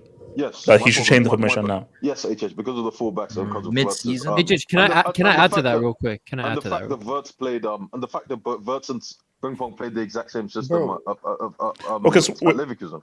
Wait, so what do we want to add? What do you want to add? And then we have to move. Reason I was talking about Slot earlier, like he needs to show some coaching here, because I know for a fact that Slot had a plan coming into the season. He knew that they were going to try to Isak. I'm pretty sure he was operating under the assumption that all the players he has right now he would have, because the reason Wirtz chose Liverpool over Bayern is because Wirtz and his dad had a conversation with Arne Slot on the phone, and he laid out the whole tactical plan. The whole story was that he gave Wirtz a whole list and tactical plan of exactly what he's going to do in their system. So he's already said that this is going to be your team, pretty much. Basically, I don't know if he told him it's going to be his team, but basically he convinced Wirtz Arne Slot had a whole tactical plan for how the squad was going to play with all these players. But we're seeing now that it's not working.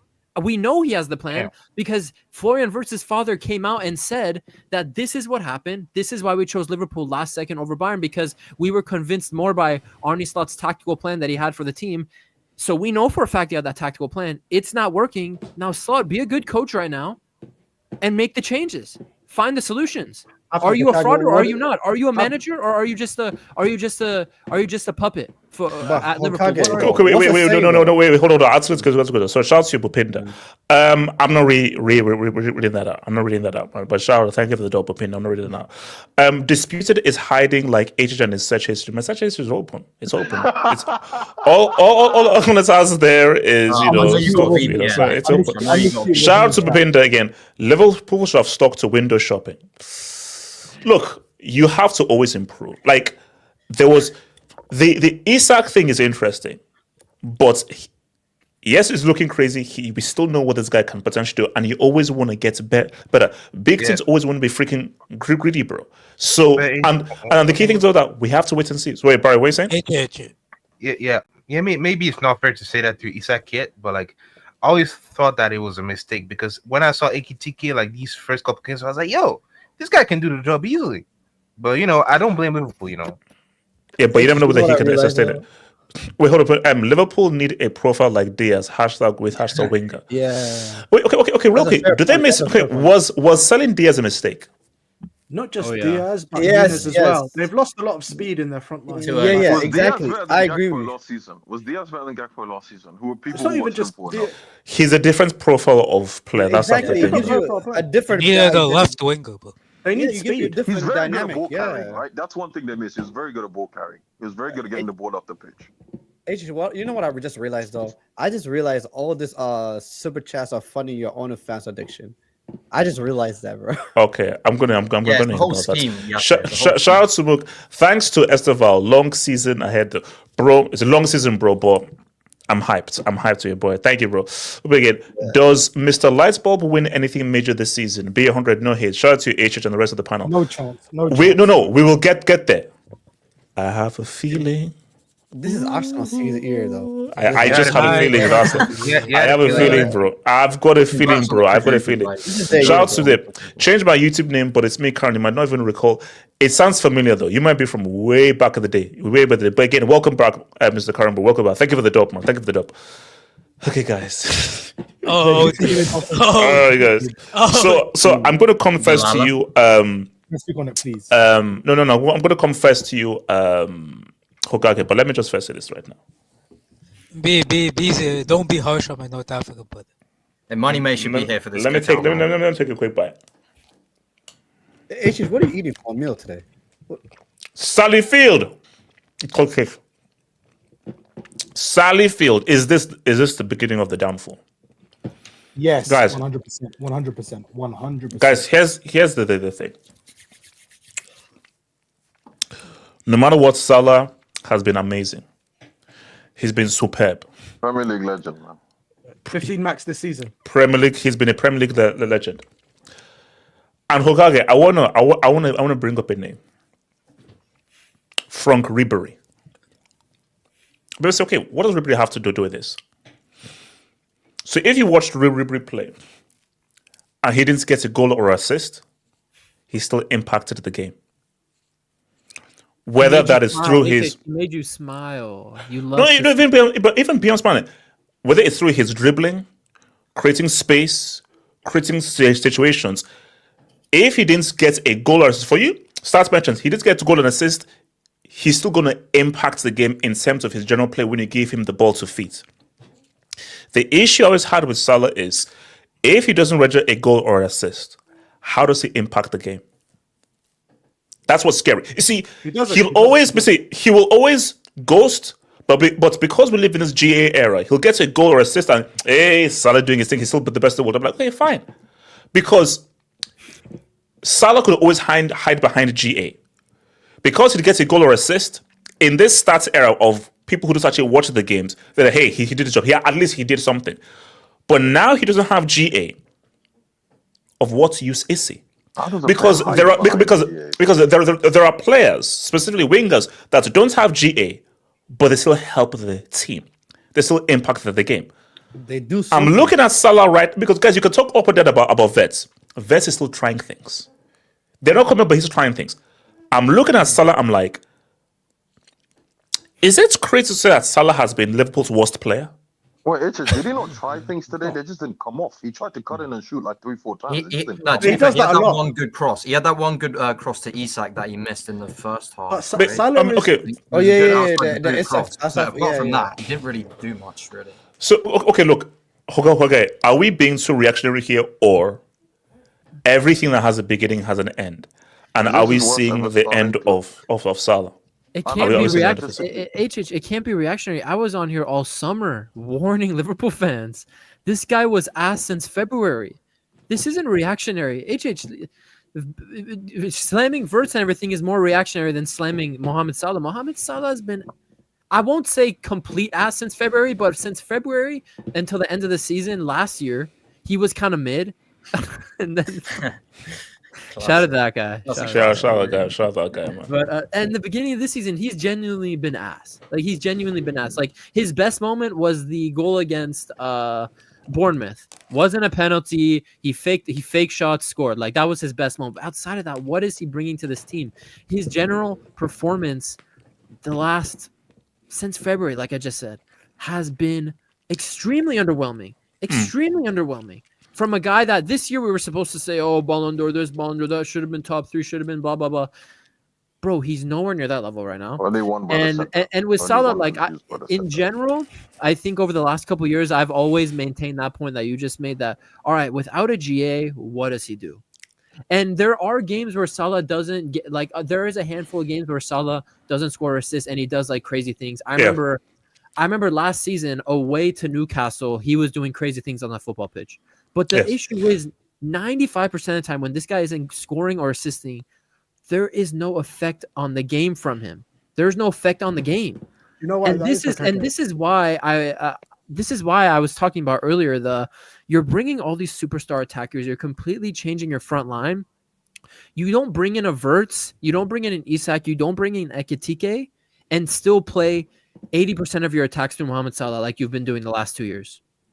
You don't do that. You need to facilitate your forward line through everyone. Everyone needs to get involved. All these players want the ball to their feet to create something. I'll tell you, Wirtz wants the ball all the time. No matter how badly he's playing, Wirtz wants that goddamn ball and wants to try and do something to change the game. I know. I've seen it in the Bundesliga for years. I've seen it for the German national team, right? Now, with Salah playing ass, he's not scoring or assisting. He's maintaining a thing where when he doesn't score or assist, he's completely useless. He's actually a detriment to the team, honestly, at this point right now. And you're playing an assistant now with all these great attacking players where Salah can't get the ball 80% of the time to do something. He's only getting the ball 35% of the time, 40% of the time. So there's less chances for him to do something now, and he's playing ass. Yeah. So, bro, that's what I'm saying. Is it really crazy to say? And I know AK brought up that they benched him against Galatasaray and it didn't change anything. Sure. But at a certain point, like, is Salah really this undroppable player? If he continues to play like ass, I don't care about what you did the last 7-8 years. If you're ass, and he's been ass for 8 months now, bro, I don't care if you're on 500 bands a week. This is Arnie Slot. Are you a clown? Arnie Slot. Is it a meritocracy?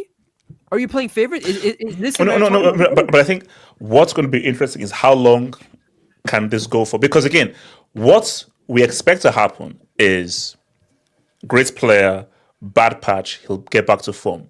What's be really interesting is if everyone declines, and maybe if this is his decline, because we don't know, but if this is his decline is, what do you now do, and how do you now react from this if you're on his slot? Because nobody should be undroppable. Yeah. Yes, what are you saying? So I'm ask a couple questions, right? So Salah, we all know he's a great player, Premier League great, etc. Phenomenal player. So if you analyze Salah at his peak, you describe him as a GA guy. He will assist and score. That's what he does the best, right? Pace and power. So when you do, again, the conversation we have, you take away that, then Salah, not so great. So again, I think it's the way people see football. Okay, yes, let's not be too disingenuous though. It's not as if he is totally ass without a GA. He's still a good technical player. It's just that obviously there are more better players. But yes, let's be real. Yeah, he's not like CR40 or something. No, come on. Like, let's be real. Whatever the case may be, he's still one of the greatest Premier League players of all time. That's still the fact. But have hope, Mr. Have hope. Yes. I understand that, but when we're talking about Salah, we talk about in the context of this football. We talk football. We compare players. We're comparing, like, the conversation is there. I've heard Thierry Henry versus Salah. I heard Cristiano Ronaldo at Man United versus Salah. I heard Zard versus Salah. So the thing is, for me, is that am I shocked and surprised that the decline of Salah, if you pretty much, like, if he's not scoring and assisting, he's like, getting older, that he looks this bad? No, because I know what Salah was at his peak. I'm not saying he's a bad player. We're talking about great player, and I'm comparing him to the greats. The question that I and people that prefer other great players like a Cristiano Ronaldo, i.e. Eden Hazard, is you have to give me more in the game. Like, it's not for me. Okay, fine. GA, who doesn't like goals and assists? But at the same time, it's like, can you have an unreal game? Can you have a man of the match performance without getting a goal or assist? And then for me, I'm like, Salah, that's not him. And for me, that's not my preference. So for me, I'm not shocked of the situation of Salah. Do I say, is he? Obviously, I think he's going to start scoring goals and assists. I think, but he's been like, you've been seeing signs of this every year. But he has like that Christmas period where he just straight up doo-doo, or he has like towards the end of the season where he's straight up, But that's just Salah. Salah, I think he kind of, in his peak, he really honed his skills to get the high end product. He is not, in my quote unquote, a baller. He's just not. That's not who he is. So for me, like, I'm not surprised. But yes, again, we We don't know whether he could still turn this around. So we could come here in January, February. He's on 16, 18, 19 goals and competing for the Golden Boot, and Liverpool are back there. So he has so much credit in the bank. It would be crazy to be like, yeah, the guy's washed. Yeah. It's just that I'm like, no, because SK put up it because this is crazy. I don't know. Yeah. This is crazy. What's crazy? Yeah, for Salah standards. So basically, since the PSG tie, 20 games, 7 goals, 4 non-penalty goals. That's Rodrigo numbers right there, man. His decline has coincided with Liverpool becoming a worse attacking team, which is why I said, bro, they won a bunch of games towards the end of last season by 1 goal margin. It was insane. Ask SK. It was a very bad. So does this add to how much Salah carried them last season? Yes. Yeah. But can I say something though? Can I say something? Yes. There's a quick disclaimer. I think people need to give Cristiano Ronaldo a lot more credit than he deserves. Like I get it, people don't. No. I know. No one cares about Ronaldo in 2020. Can I land, please? Yes, sir. What? Yes, sir. How the hell did Cristiano get in this conversation? Can I land? Okay, go for it. Let's hear what's going on. Guys, yes, sir, go for it. Please. Okay, right now. Because for me, at the end of the day, Cristiano Ronaldo at his peak, what he was doing, even towards like when he was at Juve, bro, to keep up that level of like goal scoring, it's not easy. Like Salah is finding out that keeping that year in year out is not easy. So I just wanted to put out there. I know. Where does Cristiano play currently? Where does he play? Where has he been playing the last few years? Can I respond to but Salah's gonna come. Who did he last play? Wait. Can I say something? That's all I'm saying. Like. Put respect on Cristiano Ronaldo's name. That's all I'm saying, guys. Wait. Can I say something? Wait, Barry. What were you gonna say, Barry? Wait, now, we're dealing with someone who is getting offsides of hat tricks. Like, how do you want to compete with that? Obviously, you can't compete with someone who's getting hat tricks of offsides.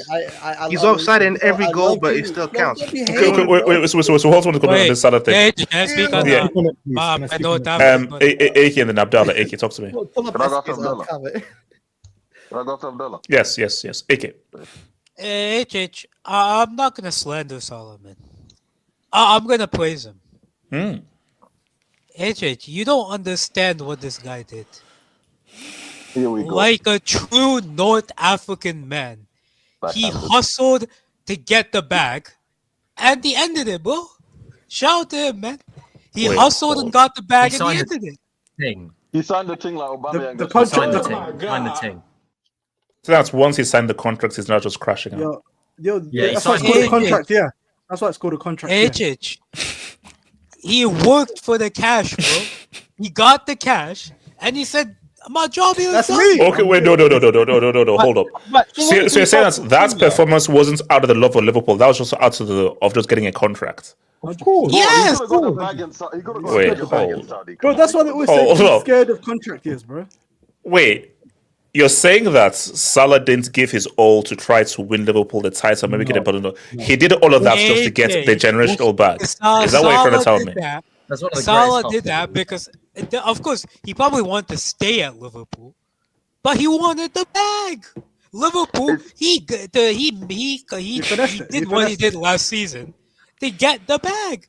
But I swear he done the same thing a couple of years ago. He done the same thing a couple of years ago. Exactly. He signed the contract and he played shit for like 6-7 months or so. Signed the team. I remember that. Signed the team. In terms of his level this season, bro, like here number one. Do you think the West Africans got him? Yes. Do you think they cast some spells? Yes.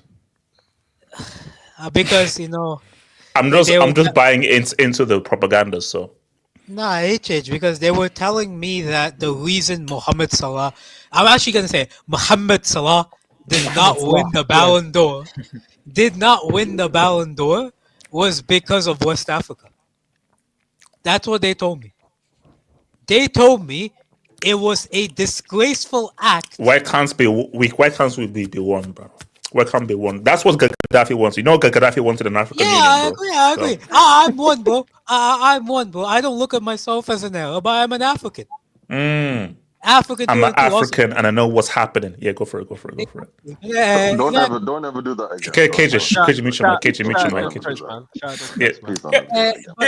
You see, KJ, you're such a bum. Eze is actually at least cultured. He knows where that's from. KJ, get your culture up. Just get your culture up, please. Continue. AK, can you talk over? AK, talk over him. AK. But here's the thing.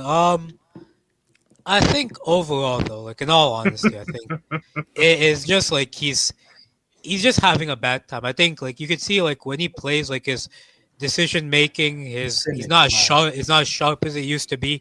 He's not always making the right pass or the right shot. He's just like a bit slower to things. Like I do think it's age catching up. To be honest, I think overall, like the Liverpool team is not helping him much. But like, it's to be honest, like everything has a beginning and end, right? And that's life. It's life. This might just be the end for Mo Salah, man. And he's had a fantastic career, one of the best Premier League players. Like, bro, like, well, what more can you say? Like, so how long is the contract for that he signed? 2 years. 2 years. I think he leaves next year, to be honest. Realistically, Saudi could probably give Liverpool more. If Liverpool get anything back at his age, it's good, to be fair. So like 20 million, anything back at his age is good. Yeah, so ultimately, like, it is what it is. I just hope, personally, that, we know that Salah's performance decreases 10x when he goes to the AFCON, correct? Cohen Salah. He's been to two finals. All I'm saying is, I need Cohen Salah with that 10x performance reduction in the AFCON in 2020. AK, worry about the host nation, bro. Here's the thing, and I'll say it right now. If Salah and Egypt win the AFCON in my home nation, I will cry on stream. Bro, how many finals do you say have to lose, bro? Damn, like. Bro, he was never supposed to win any of those finals. So what's I'm going to cry on stream. Wait, who else needs to talk about Sally Field? So no, Abdallah, Sally Field. Talk to me. The Egyptian belly dancing king. This guy, I am. Be respectful. No, he's an absolute fraud. He's an absolute fraud. He's just a GA merchant. merchant. No, I didn't do that. Yeah, it's okay. See, Abdallah, now you're being crazy. You can no, Abdallah. You can say that he's Sally Field for this season, but he's been Lala for 6-7 seasons. No. Hang on. GA merchant. Who's a GA merchant? We know there's a GA merchant in your team as well. How good is Salah really? How good is Salah really? Wait, hold on. Abdallah, are you talking about Salah overall or just this season? Overall. Overall. Salah is one of the greatest Premier League players of all time. This season he's been ass cheeks, but he is one of the greatest Premier League players of all time. But let's be honest, Have this is a guy who's primarily he bases his game on pace and power. First and foremost, he's a pace and power player. Don't get me wrong. But has he been crazy effective? Yes, he's been.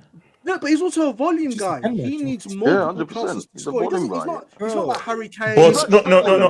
Okay, we can talk about multiple chances and everything. If you look at what he has consistently done every single season, you have to talk about he's one of the. Okay, wait, guys. There's a new new football theory. It's called E squared. It's how many players are enjoyable and effective. There are players who are enjoyable but not effective. There are players who are effective but not enjoyable, and there are people that have E squared. There's a problem with your metric. Yeah. What's the problem with my metric? How do you categorize enjoyable? He was. I know that was only how do you say what is AK la ta sa show him leg all like AK we basically AK Tesh. Okay AK, so you're saying Ronaldinho isn't enjoyable? AK AK, you know. You're saying Neymar is not enjoyable. He is. You're saying Nazario is not enjoyable. Hey, AK, this is football speak. Nazario is a and Nazario okay, can't pass for his legs. is that Norwegian tree trunk enjoyable? The Norwegian tree trunk. Oh, I like it. Oh, it is, bro. The amount of goals that guy scores is enjoyable, bro. Yeah, but it's as bad as you say he is. Do you know what I don't understand about HH still? And have at it. No, keep talking. I'm just gonna finish my cake. HH be hating on every player. He said in Norwegian tree trunk is enjoyable. I'm gonna eat my cake. Keep talking. Bro, HH be hating on every player. Enjoyable watching your code head bouncing. Yet the Salah he gives a pass. I don't get it. I don't get it. Oh, he can't hear shit. The thing is, there's nothing wrong with being a GA merchant. There's nothing wrong with as long as you get the GA. As long as you get the GA, but once you stop getting it, then that's the problem. Why is not getting numbers a detriment instead of a positive? And he's been playing at the top level. He has a hood on at some point, man. It's bound to happen at some point. Oh, you see, you can still see it, Barry. It's bound to happen at some point. Bro. He's been at Liverpool. What? This is what his 9th year or his 8th season. And it was bound to happen. It was okay, guys. Use your heads, man. If Salah has a trash season, he's still one of the greatest Premier League players of all time. He's not a striker though. Yeah, obviously. KG, how old is Modric? Can I go after KG, please? Wait, hold on. KG, go for KJ.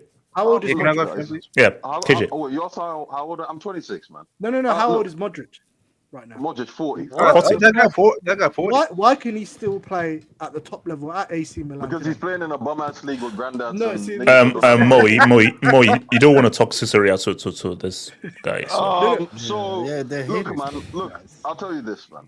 Leagues where Mkhitaryan still started. Look, the truth is, AJ. He's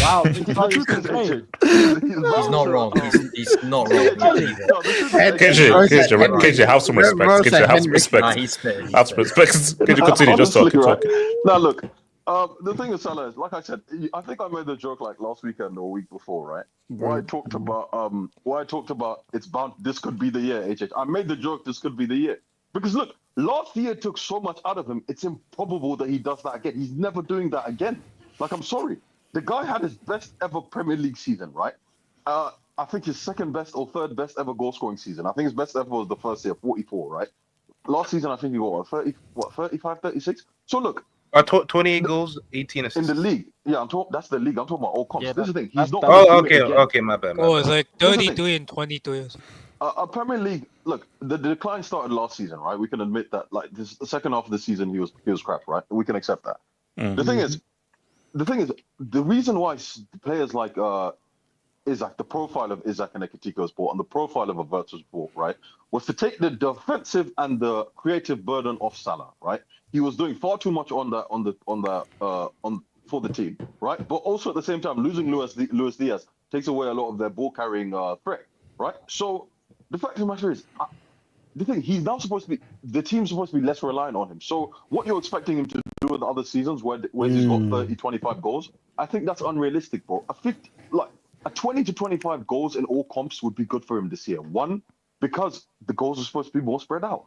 And the assists are supposed to be more spread out. They're supposed to evolve more as a team. This is what happens when you evolve as a team. KJ, if he gets 35 GA in all comps, that's a good season for him. That's a good season, exactly. So, the thing with me is this. I take Salah for what he is. I've accepted what he is a long time ago, right? People need to stop measuring him by certain metrics, talking about his overall game and all that stuff. Look, you can accept that that's not the kind of player he is. But when it comes to goal scoring as a winger, right, he is one of the best we've ever seen, right? As far as we admit, the goal scoring is the hardest thing to do in football, right? And then when a winger does it, we start criticizing. KG, can you ask a Hap's original question? If he doesn't get a goal or an assist, what does he do on the pitch? Yeah. We know that. We know that. This is the thing. The thing he used to be able to do is stretch offenses, right? That's the thing. And now he can't do that. But today, physically, he's done.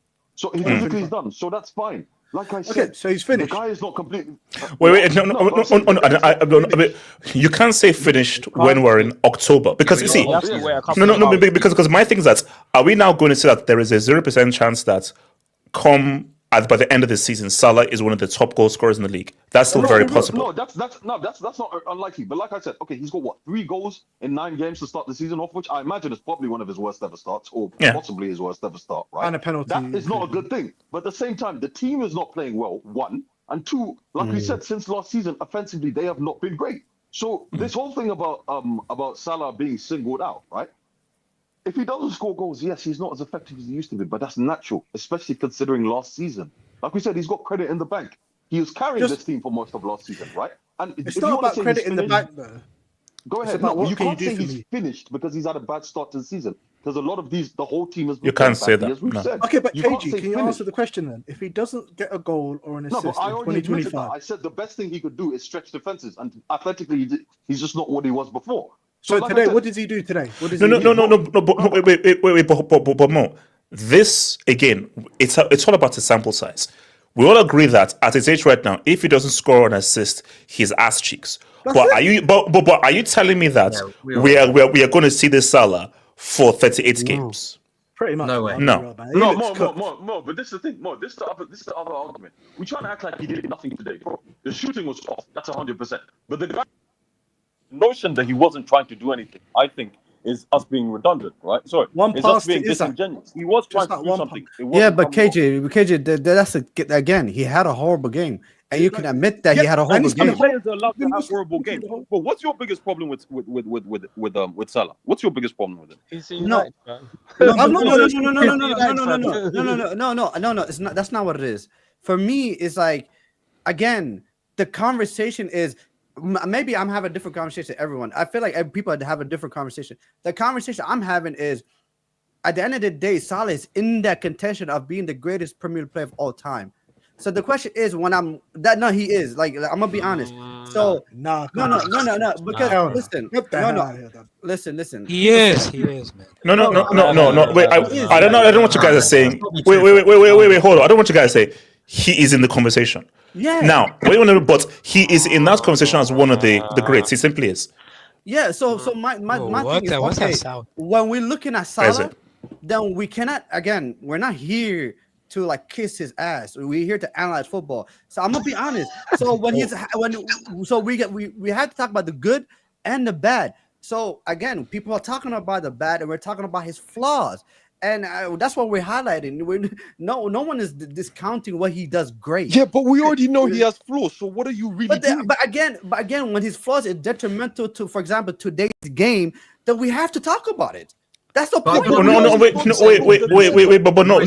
But yes, again, my point stands that that's where we are cooking him. But the point of saying he's done and finished doesn't make any sense, because what it is that we have to now see what happens by the end of the season. Because this is a guy who has never had a bad season. Keep that in mind. This is what 6th, 7th, 8th season, and he has never ever had a bad season. So when a guy has been here for all this time, has never had a bad season, that's a lot of credit in the bank. Yeah, I mean, he's had lots of seasons where he had lots of good performances. Overall had. But he's never had a bad season. Yeah, he's never had a bad season. He's never had a bad season. This is the time of the season where you shouldn't be making any conclusions. I just say one thing on this. It's just way too early. But hold on. But only issue though is that hold up. But my issue though is that if Salah, and this is the kicker here, if Salah is to have his first ever bad season, I don't think Liverpool can win the league. But actually, now people may say, "Oh, Isak, Ekitike Vets." That is my. I don't know whether if you want to call it a hot take and everything. If Salah has a bad season, I don't think Liverpool can win the league. If he has a bad season, I agree. One second, let me say something real quick. Oh yes, sir. I was watching. You know me. I love watching Liverpool. Do I know you? No, I like watching Liverpool content when they're losing. I love it. So I watched the Cupish. Drifty said something that was interesting, and both Matt and Drifty, two Liverpool fans, admitted it. They said at this point, Drifty was mad, but at this point he said Salah needs to decide if he wants to play for Liverpool or not. Because that's even Liverpool fans are saying that. They're saying that's how bad he is. Like Liverpool. No. Wait, but should we? No. Wait, hold on. Again, the reality is he has too much credit in the bank. So here's the thing: if you're a Liverpool, wait, what do you mean by come on? What have you done for me lately? It's not about credit in the bank. Exactly, for me? Mo. Like, who cares? Wait, no, wait. Okay, so you comparing? No. Okay, drop him, put him on the bench, and do what? I'm sorry. No, wait, hold on. Credit to the bank is we are going to give you a lot of leeway before we're like, all right, hook you. That's what it is. If you have HH. I don't know. If you have a resume where like you've never had a bad season and you have been critical to all the team's success, I am going to give you a million chances before hooking you. That's our standard. HH, another thing is like you are more often like what I've seen, when you have been historically relied on to win your team literal trophies like Salah has, you will naturally get more leeway than like, bro, like it's not a surprise that more people are getting onto Wirtz than Salah. Wirtz has done nothing for Liverpool. Yeah, Salah has. Fair. It's fair. It's more people are getting onto Isak than Salah. Yeah, Isak's done nothing for Liverpool. Salah has. So like, first of all, the first thing that I want to say on this is like, okay, I don't think like this whole like before this season, like especially you said he hasn't had a bad season. I don't understand people saying in those seasons, oh, it's overall play and all that nonsense, because you get the numbers he does. I don't care about your overall play. With all due respect, I don't care as much about your overall play if you get the numbers he has been getting. This season, I agree. His numbers haven't been there. His overall play has been there. His impact wait, it's again, AK, it's the E squared theory. You have to be one of the E's. Either you're enjoyable or you're effective. You know for a fact which of course, the best case scenario, you have to be both of the E's. You have to be both of the E's. You know for a fact which E you would take. If Chelsea were to win something tomorrow, you know for a fact which E you would take. Yeah. But I want both E's. I want both E's. But I want both E squared. I want both E's too. But I know. But I get it. If you had to choose an E, it's enjoyable. Yeah, but it's effective. I need out of the bro. I need Salah to leave the Premier League, bro. He has terrorized my club, bro. I hate this guy so much. Oh, it's personal. Okay, that's why you're being bro. I can't. The guy terrorized my football club. He's like look at the record. He scores the most goals against Man United. I hate that guy. Ready for next. I hate him. Can I speak? Okay, wait, hold on. So shout to your boy Nabil to come to you, Barry. Liverpool has been ass since March. Chelsea season, we believe. Shout out to your boy Mish, member for a month, man. Thank you for your membership, bro. Salah's best moments comp is a spam of. True. Spam. Wow. So here's the thing: has anybody watched Salah comps? Yes. I've tried to watch it. I don't think. Do you watch Salah comps with a meal in the same way you watch Impossible Technique with a meal? KJ, don't lie. No, the Salah comps don't count if you scroll on them on Twitter. Do you guys search? Do you guys go to YouTube and search Mo Salah top best moments? No one does that. Okay. I'll tell you right now. There's no Liverpool fan on earth that goes to YouTube and types in Mo Salah comps. No one does watch that. Torres and Suarez first before they watch. Don't do that. Come on, we're not dealing with bloody Impossible Technique or Dini or Maradona. Let's try. Sometimes you gotta. Barry, talk to me, man. Barry, talk to me. Yeah, first of all, Yassi, you're my guy. I appreciate you, but yo, if you do that punk Criminaldo, any prop, bro, we're gonna have some issues, bro. Like, I don't want to hear the Criminaldo or whatever the hell propaganda you're trying to push around here, bro. Yes, wait. Yes, why are you blowing your background? Unless you don't want people to see your amazing mansion. He's on a team. No, he's CIA. Okay, CIA. I get it. FBI. Go for it. Undercover. Barry, Feds. Also, yes, why did you give Didi 4 years, bro? Why? Bro, should have been more. Okay, it's fine. Okay, it's fine. Barry, go for it. Barry, talk to me. Barry. I think you just broke breaking news for him. I think you he did even know. Yeah, Barry, talk to me. No, he's gonna do 1 year. I guarantee you guys. 1 year. Barry, can you please? All right. But would you say today he wasn't very good? But would you say it was just bad execution? Because he caught in multiple times, but the shot was just terrible. His execution was off, but Barry, you know what? It's like what Yamal does. Okay, let's say your shot is off and everything. Okay, give me the ball to fit, and I'm going to attract guys and take guys out. Give me the ball to fit, and I'm going to now play that diagonal pass and just make things happen. You can't be like, if I don't get a goal, all right, I can't do. dribble, But at take guys 33, out, why do you want move guys out of space, make critical passes.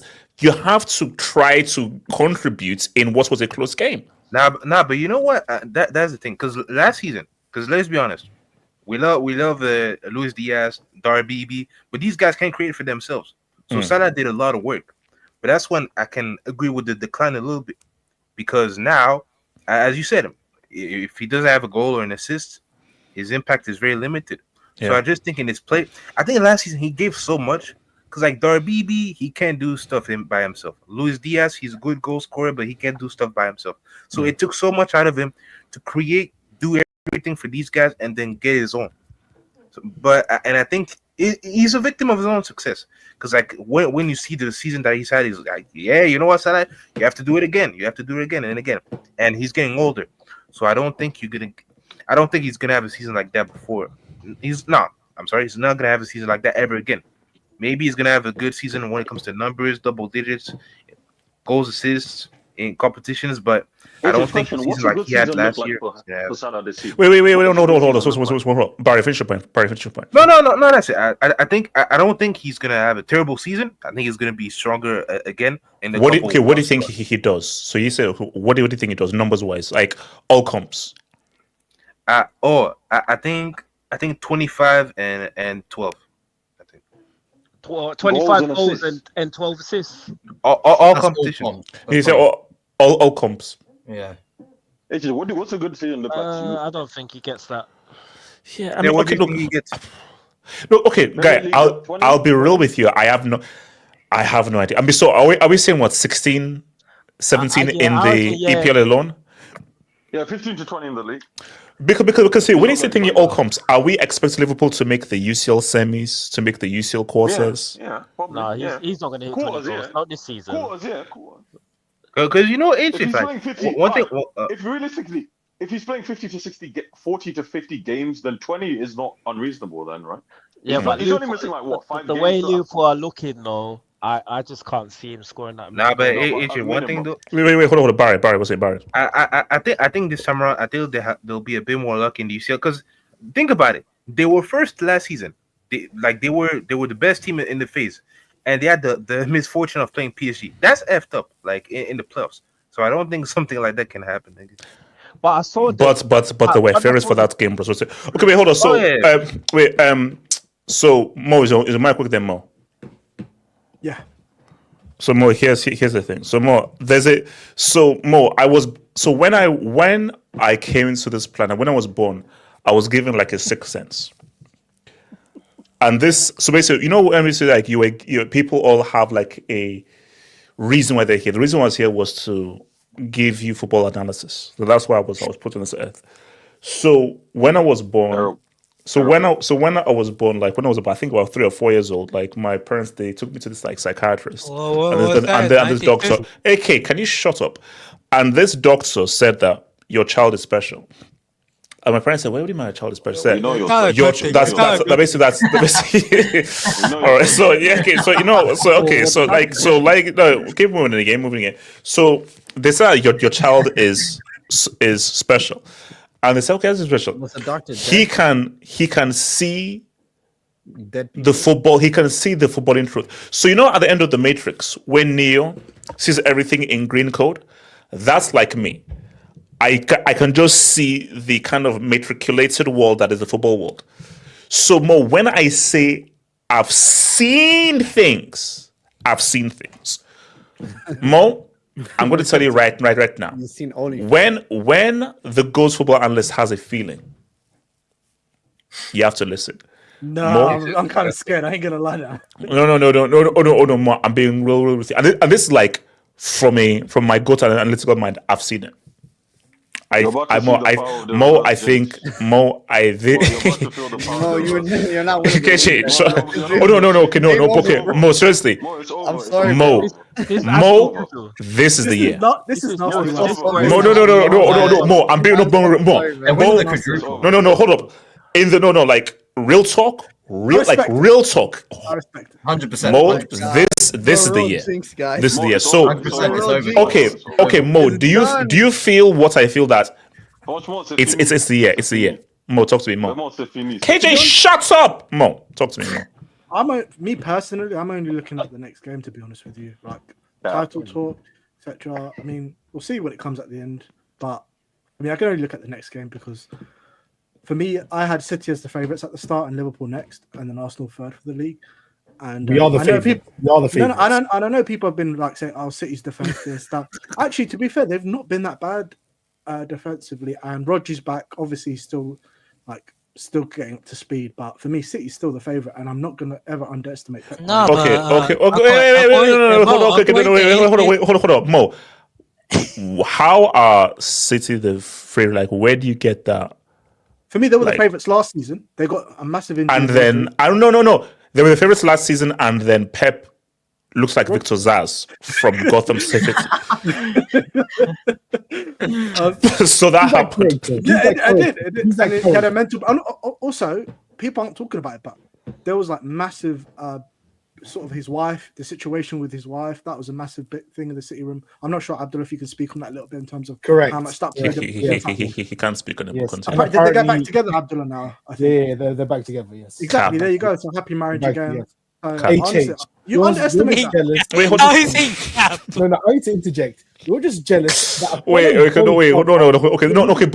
but more. City aside. Wait, hold on, more. City aside. You are a single. Okay, Mo, City aside. Hey, Abdallah, trust me, I've got a lot of ammunition to go at you with, bro, and everything, bro. So what is it? What's the ammunition? Education. Mo, talk to me. So Mo, here's everything. Okay. So Mo, so my thing though, Mo, my thing is Mo, A B C D E F G. So Mo, what? Do you believe in Arsenal? That's my thing. Mo.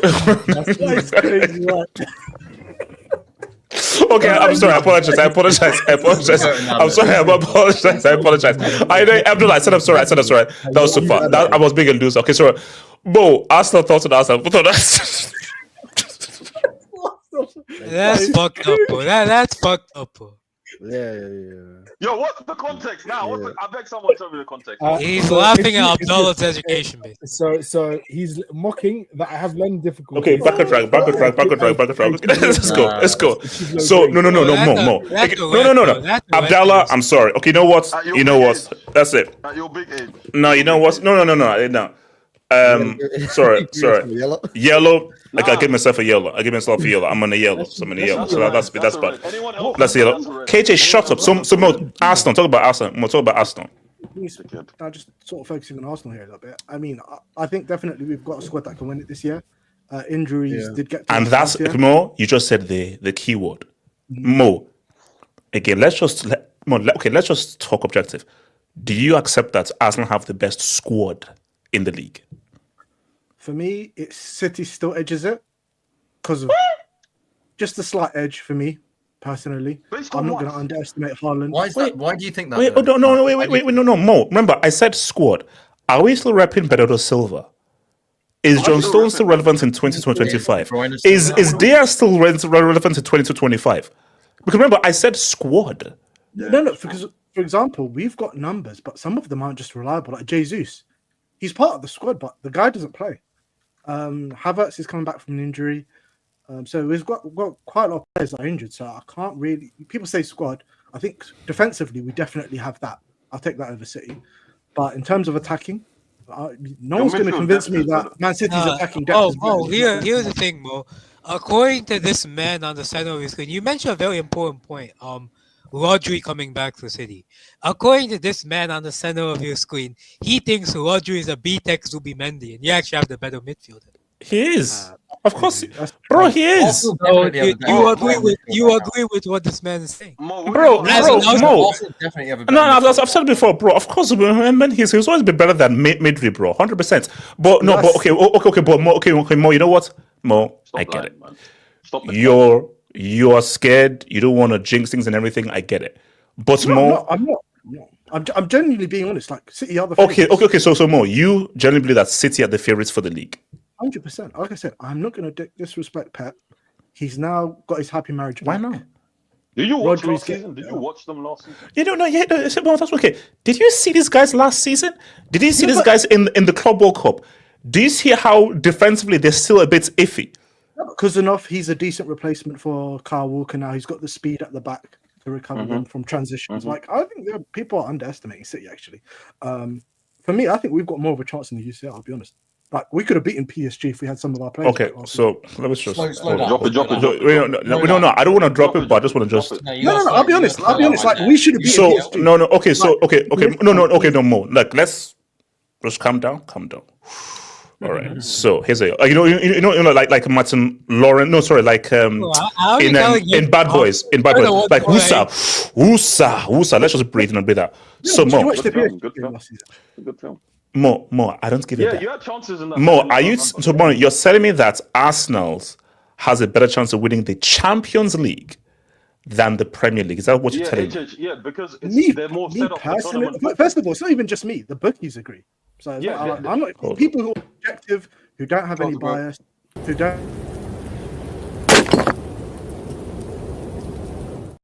Mo, you can't. No, Mo, you can't honestly tell me that you believe in the bookies. The bookies predict England to win every World Cup and they don't. Yeah, bro, the bookies have been predicting England to win the World Cup since 1966. Mo, can I just interject? I know where you're coming from. Mo, I understand where you're coming from. Arteta's way of football is more suited to tournament football than 100%, KG. That's what I'm talking about. I know where he's coming from. I know. Wait. No, KJ, no, stop that. No, it's the Champions League. I don't care whether you're suited to tournament football. It's the Champions League. I see where he's coming from, though. You can't act like you don't see where he's coming from. The way that Inter Milan got to the final. And I'll say again, here's the thing. Arsenal are suited to win the league. No, that's what they're suited for. Then because what I'm saying from an Arsenal that is a stats padding team that can win the league. I have not seen anything from an Arsenal that's a top tier team with top tier players in a critical game that they will win. Yes, the PSG game was close. You lost. You lost. And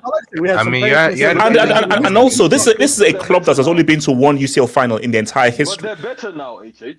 Like I said. Yeah, more of a squad depth to deal with the Okay, so wait, hold on. So so you're saying that when they meet again in the semi, Arsenal will beat Real, they'll beat Barcelona, they'll beat Bayern, and they'll beat PSG. No one's saying that, but your point about them only being to one Champions League final in their history is redundant. Because PSG only needed to get to two to win one Champions League. City only needed to get to two to win one Champions League. So that point is redundant about them only being one in their history. It doesn't mean anything. Like, historically, it doesn't mean anything. We won our second ever Champions League and our second ever final. It means nothing. So wait, hold on. Okay, so can I say something? So KJ, you believe that Arsenal have a better chance to win the Champions League than the league? Yes, based on the way you guys, I disagree. This is UCL. What are you talking about? Can I speak? It's like if you don't know how the league works. Can I speak? Like, what are you talking about? The difference is that's what I'm saying. He's not under guys. Wait. Hold on. Let me come back to Mo, and then I want to come to Ed, and I'll come to you, AK. So Mo, and then I'll come to Abdallah. Mo.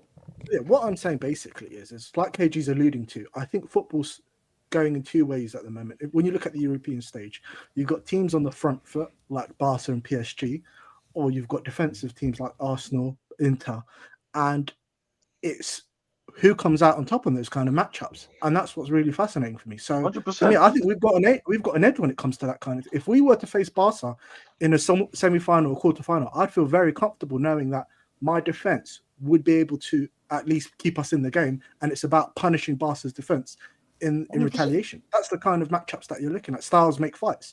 You know what I'm saying? So for me, when I say that we've got a I personally think we've got a better chance in Champions League, it's because of that, because of the styles. For me, I find this team, Arsenal team, still struggle breaking down low blocks. You're going to face lots of low blocks in the Premier League every game. Most of the teams, they're going to be low block. Man City's the best. Wait, hold on. So let me bring it to Ez again, because this is a very fascinating conversation we're at. So talk about. Actually, no. Let's keep it here. Do you believe this Arsenal team are suited to win the league or the UCL? Well, the thing is with the Champions League, there's more teams in contention to win it. So there's more top teams than when we look at the Premier League. there's only like 4 teams that I realistically can win it. So we're talking Liverpool, City, Arsenal, Chelsea. Who else is really going to win it outside of those teams? You know Tottenham's No. not going to win it. So when we look at the Champions League, you know, you got Barcelona. Okay, Inter got spanked in the final, but they still can win it. PSG, obviously, Real Madrid, and then you still got City, Liverpool. So that's only 5 teams there. The problem isn't the fact that whether the squad is equipped, it's whether how much of a terrorist Arteta wants to be. So if he wants to play 6 defenders in the league, then nothing's going to be won anywhere. But considering the way, if Liverpool are playing the way they're playing now, and let's be honest, when City came to the Emirates, they did stink out the Emirates as well. So there's not as much competition for the Premier League to the Champions League. So as much as it sounds nice that Arsenal could win Champions League, but I mean, there's so much things that can happen. There's like, let's remember, PSG at the start of the season, they weren't really that good. And they turned up and they got better towards the end of the season. So yeah, well, repeat that for the guy that said they weren't going to win it. Repeat that for the guy that said they weren't going to win it. He's right there, by the way. Repeat that for him. Okay. Ignore him. No, can I speak after? But yeah. So you got Liverpool, Chelsea, City, Real Madrid, Barcelona, PSG, Inter, Bayern. But you're not going to face all those teams. we're not in there. You're not going to face that. You might not. But you could. It's all about the path. You never know which path you're going to get. And you will end up playing one of them in the final if you get that. And also the whole point though is that the whole point of the Champions League though is there are just teams suited to the Champions League. Because again, you cooked Real Madrid last season 100%. If you miss Real Madrid this season, a much better Real Madrid, it's probably not going to go that way. The thing about the league is that if you have the right squad and you have stats patterns, there is always a likely contention. Hence why it doesn't make sense. It literally doesn't make sense. It says you have a better chance at the UCL because you made the semi-final. You made the semi-final because it just happened to be for that one time Real Madrid had a horrendous because let's keep in mind that hence you beat Real Madrid. Do you know how bad Real Madrid were? When last did Real Madrid go trophyless? So you beat a epically trash Real Madrid team. So my thing though is that for the UCL, it is very up and down, and it's not sort of a very reliable tournament. A league where it's about stats padding and having a good squad. If you have the right squad and everything, it's a very chance that you'll be able to say what's up. I mean, let's look at Liverpool's game like last week. I mean, Liverpool, that was one of the worst games I've ever seen against Galatasaray. I've never seen the ball just being kicked up into the air so many times. There was a foul I think there was no period of play that went longer than 40 seconds without somebody getting fouled. But that was Mortal Kombat. I'm not sure what I said. So do you feel Arsenal are favourites for the league though? I'm not saying Arsenal favour the league. We have a terrorist as a manager. I've told you, we play 6 defenders. Wait, hold up. So you're not with light bulb. You're not with him. Light bulb's been here long. Listen, light bulb bottled the league for the last. We were second for three seasons in a row. Yeah, he's bottled the league at least on 2 occasions. It's on him. Yeah, I mean the most difficult games we're gonna have in the league are playing against an Aston Villa away, a Newcastle away, and then I mean Anfield. Yeah, we don't really do that good, but to be honest, I think a Newcastle Aston Villa usually traditionally more difficult in the last couple of years or so. And there's not as much competition, but that doesn't mean we're going to win the league. But the point being, Champions League is the creme de la creme. You will face teams with top players, so you don't know what team's going to turn up. But after 9 games, how's it looking in your opinion? How's it looking after 9 games? The way the league's shaping up, the way Liverpool have been playing, the way City's been playing, the way you've been playing. Have you been the best team in the league this year? Just don't be a coward, bro. Don't be a coward. Yeah, just say it, bro. Just say it, bro. Don't be scared. I don't know why you guys are scared. According to XG, United have been the best team, by the way. Little bro, you need to relax, yeah? Listen, Yeah. Wait, did you just call your big bro little bro? Yeah, whoa. Yes. Yes. Hey, You are little bro. hey, We know you're little bro. You've been little Hey, bro. put your for a long Champions time. League titles on the table, bro. hey. And your Europa leagues, and your conference leagues, and your World Cups as well. Yeah. Eze, The how World old Cup, were World you Cup, when you World lost Cup. I don't know about conference league Let me because just Abdallah, don't clarify get that medal. Let me Abdallah, don't clarify you dare this. bring that medal on Let me Yes, screen. clarify sir. Abdallah, don't bring that medal on screen. Let me Drop the mic. clarify this. Drop the Let me- mic. Listen, Just drop hey, the hey, mic. Yeah, Anna, there's can I chocolate. have There's this chocolate medal? inside This it. medal? Okay, Tell him. Tell him. Eze, serious question. Look at How old that. were you when you won the league? That's How old were you beautiful, when you man. last won the league? Coventry. Eze, how old were you when you last won the league? it's supposed to be shiny. That thing look. No, Eze, how old Hey, were you when you last won Barry, the That league? Barry, it's a chocolate do you could that. get from the store, bro. So But that Don't- look do like that. some eBay, rocks. eBay. All right, let's relax, yeah. Listen, it's called the Club World Cup. The World Cup is an international tournament, yeah. It's an international tournament, yeah, where teams like Nigeria can qualify for that tournament, yeah. So let's stop. no. Okay. So Eze, who are the favorites for the league? At this moment in time, it looks like Arsenal because we're at top, but that doesn't mean that we're gonna win. So Arsenal are the favorites for the league. That's what I wanted from you. I mean, Chelsea. No.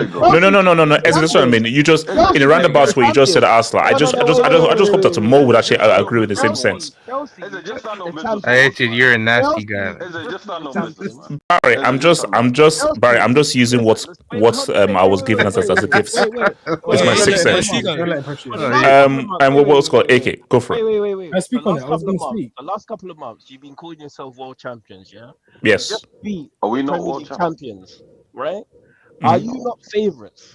Seeing that you are the world champ. Have you seen my goalkeeper in my defense? Have you seen my goalkeeper? Do you know how many injuries we have? And also, a certain black man from St. Kitts and Nevis is injured. So until my brother from St. Kitts and Nevis is fit, the title is looking sketchy. AK, grab the mic. Unfortunately, yeah. Oh, sweet. Hello, man. I actually think Abdallah was next, but go ahead. Abdallah, it's Yeah. AK, why did you go ahead of Abdallah? That's not so rude. You just told So me. first of all, AK, you called Abdallah stupid and not educated, and now you're going ahead of him.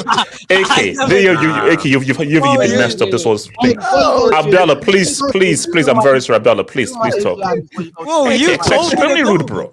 Extremely rude. Abdallah.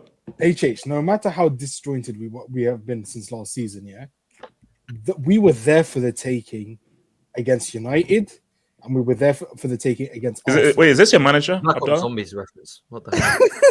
Who's this? Who's this SAE? Who's this SAE? No. I said, is that your manager with 115 etched into his brain? Is that your manager? It's a good time. My manager. Yes, those were great types. My manager is the second most successful manager in Premier League history. I know, via cheating. I know, but so Abdallah. So who do you? So you don't feel Arsenal at the favorites? You still feel City at the favorites? I maybe on paper. Can I get my word in, please? Well, I should have laughed, but Look, guys, I wanted to hurt myself. I have more belief in my team than I have belief in Arsenal. Why? Speak on it. Why? Because I think we're a bit more stable. Really? Nah, you're capping. There's no way you mean that. No, Abdallah, you're taking the piss. I hear it. Nah, Continue. Abdallah, go for it. No. What do you mean by Z? No. What do you mean by Z? What do you mean by Z? KJ said Y, and then I said Z. So why Z? Mom, you're such a dad, man. What type of dad joke is that? Hey, it's an old joke. It is what it is. Why is that? No, Abdallah, go for it. Abdallah. I'm lost. If it's the slidings of me being... Abdallah. Nah, KJ said Y, and then AJ said Z. This has gone left. Are you? For me, I'm not taking Arsenal seriously. I'm sorry, I'm not taking Arsenal seriously. Why not? The manager wait. Yeah, that doesn't make sense. Why are you not taking Arsenal seriously? Okay, hold on. With the manager they have in charge, the way I've never seen a team that would celebrate a draw against us like that, in my opinion. So because they celebrated a draw, No. you can't argue that a team who's gotten better has improved. They've gotten better. They've gotten Have better. the best squad. They've gotten better. They've gotten better. But I have to wait and see what they're gonna do. Okay, they've won hurdle. They've won at St. James's. Now for me to take them serious, I need them to take off 3 points of Liverpool. Take off 3 points of Liverpool and take 3 points off us. I've done a question. What they did The way I will take the way that I would take my team seriously is I expect in order for us to win the league is to take 3 points, to take 6 points of Liverpool and 3 points of Arsenal. I've done a question. So what did they when they were slapping you up a few weeks ago? Were you not taking them seriously, or you were? Well, slapped us how? Performance-wise, like they outplayed you. Performed all that. How many points did they get? Yes, do you think the performance matters? They didn't create anything until the last. No, but yeah, I'm asking him. Abdullah. I managed to get 34. I managed to watch 34 minutes of the game. The last 34 minutes of the game. Okay. Shut up. And do you think that was an encouraging performance in your league title challenge? Yes. Against Arsenal. Yes, we just couldn't take. We couldn't take our chances. We couldn't take our chances. You created chances in that game. They should have won the game, bro. What are you talking In the about? first half, We had 2 chances. Did you guys watch that? Bro, what are you? In the first half. So Abdullah, you were fine with the men behind the ball, route one direct. We had to adapt. People complain when we open up and play a high line. Abdullah. I'm not gonna lie, it was shocking to see how No, but it's kind of double standards though, because Arsenal was getting critiqued a couple of years ago. No, but be about honest, them with defending 11 men. No. We don't. Oh, no. We barely play defensive. Maybe a couple of occasions. Why don't you take them Abdullah, wait, let me just make a point. Did you ever think in your life you'd see Pep, every man, woman, and child behind the ball? Okay, wait, hold on, more. There are 2 aspects to this.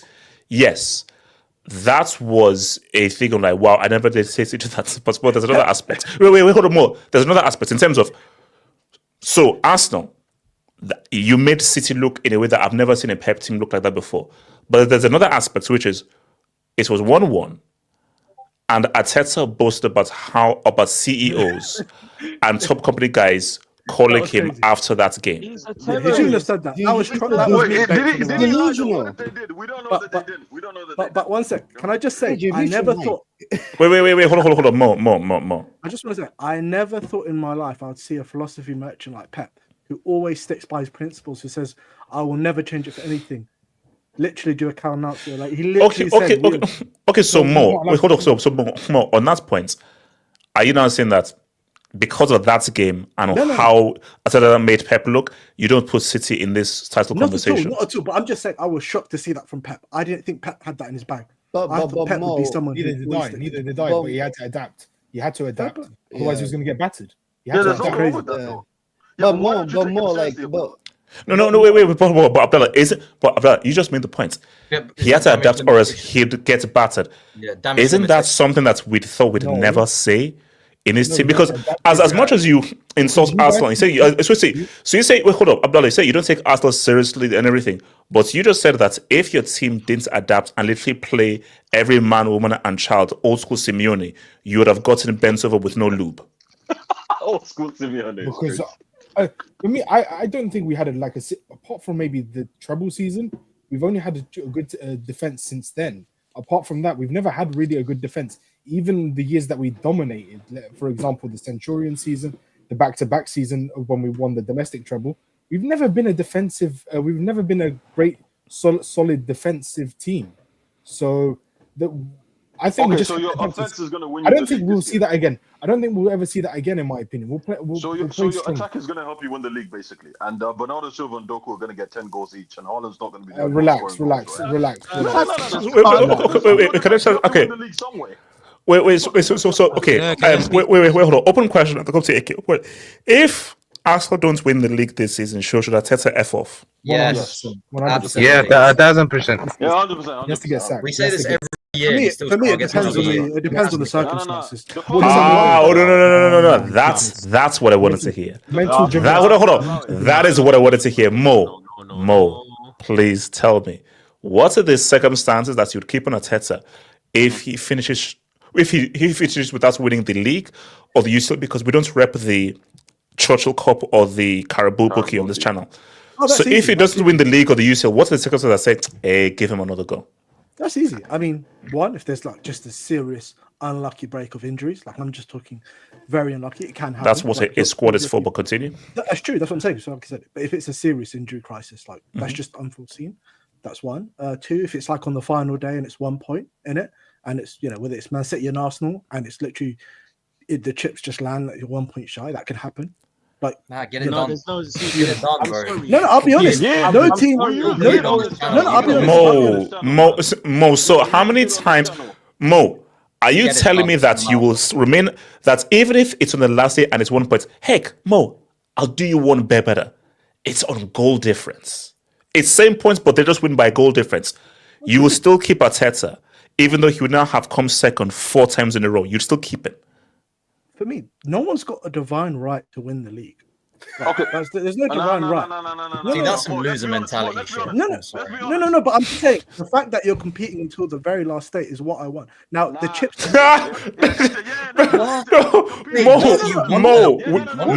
Mo, with all due disrespect, that is literally loser mentality. That is literally the epitome of loser mentality. I'm not on the pitch. I'm not on the pitch. I'm not the manager. Wait, hold on, Mo. Hold on, Mo. Is it about winning or competing? Mo, It's you about- got one. It's about winning. we and must. competing. We must. No. Hold on, Mo. Don't you dare combine the both. Mo, we are Siths here. We're not Jedi. We are Siths here. but Is it come on. about winning or competing? It's Oh, not God, one or which the one other. is You're it? making it seem as if it's mutually exclusive. Nah. Yes, it is. It's not mutually exclusive. See, this is what Arsenal have done to these man for like 20 years without winning a major title, you know. Yeah, no, I mean, basic chronicle. Yeah, I see. I'm beginning to understand. You see, Mo. So Mo. This is how Mo. I now see how Arteta keeps having chances. This is why the little bro. Because Mo, like you have to have. You see, Mo. What you're showing is there are no real harsh standards. Yeah, listen. Because if you're just happy to see, Mo, if you're happy that a manager has spent all this money and you're just happy to compete. What was your question? You said, Mo, winning is what zero circumstance sum. You do would I accept not that, sack him right? in? No, yes, wait, hold on. I said, what circumstances, if he doesn't win either the league or the UCL, would you still keep him? And I just told you, and then I don't know why. And my response is, okay, injuries, fine. If it's some crazy thing, fine. If you lose on the last day of the season, what difference is that from the other previous seasons when you should have won, but you were so close? Exactly. Shouldn't it be a case of like, maybe we need another manager to win with 5 games to Who says it? spare? Wait, let me just ask you this quickly. You get another manager and he goes worse. I'm not saying you should fear risks and change. I'm not saying that.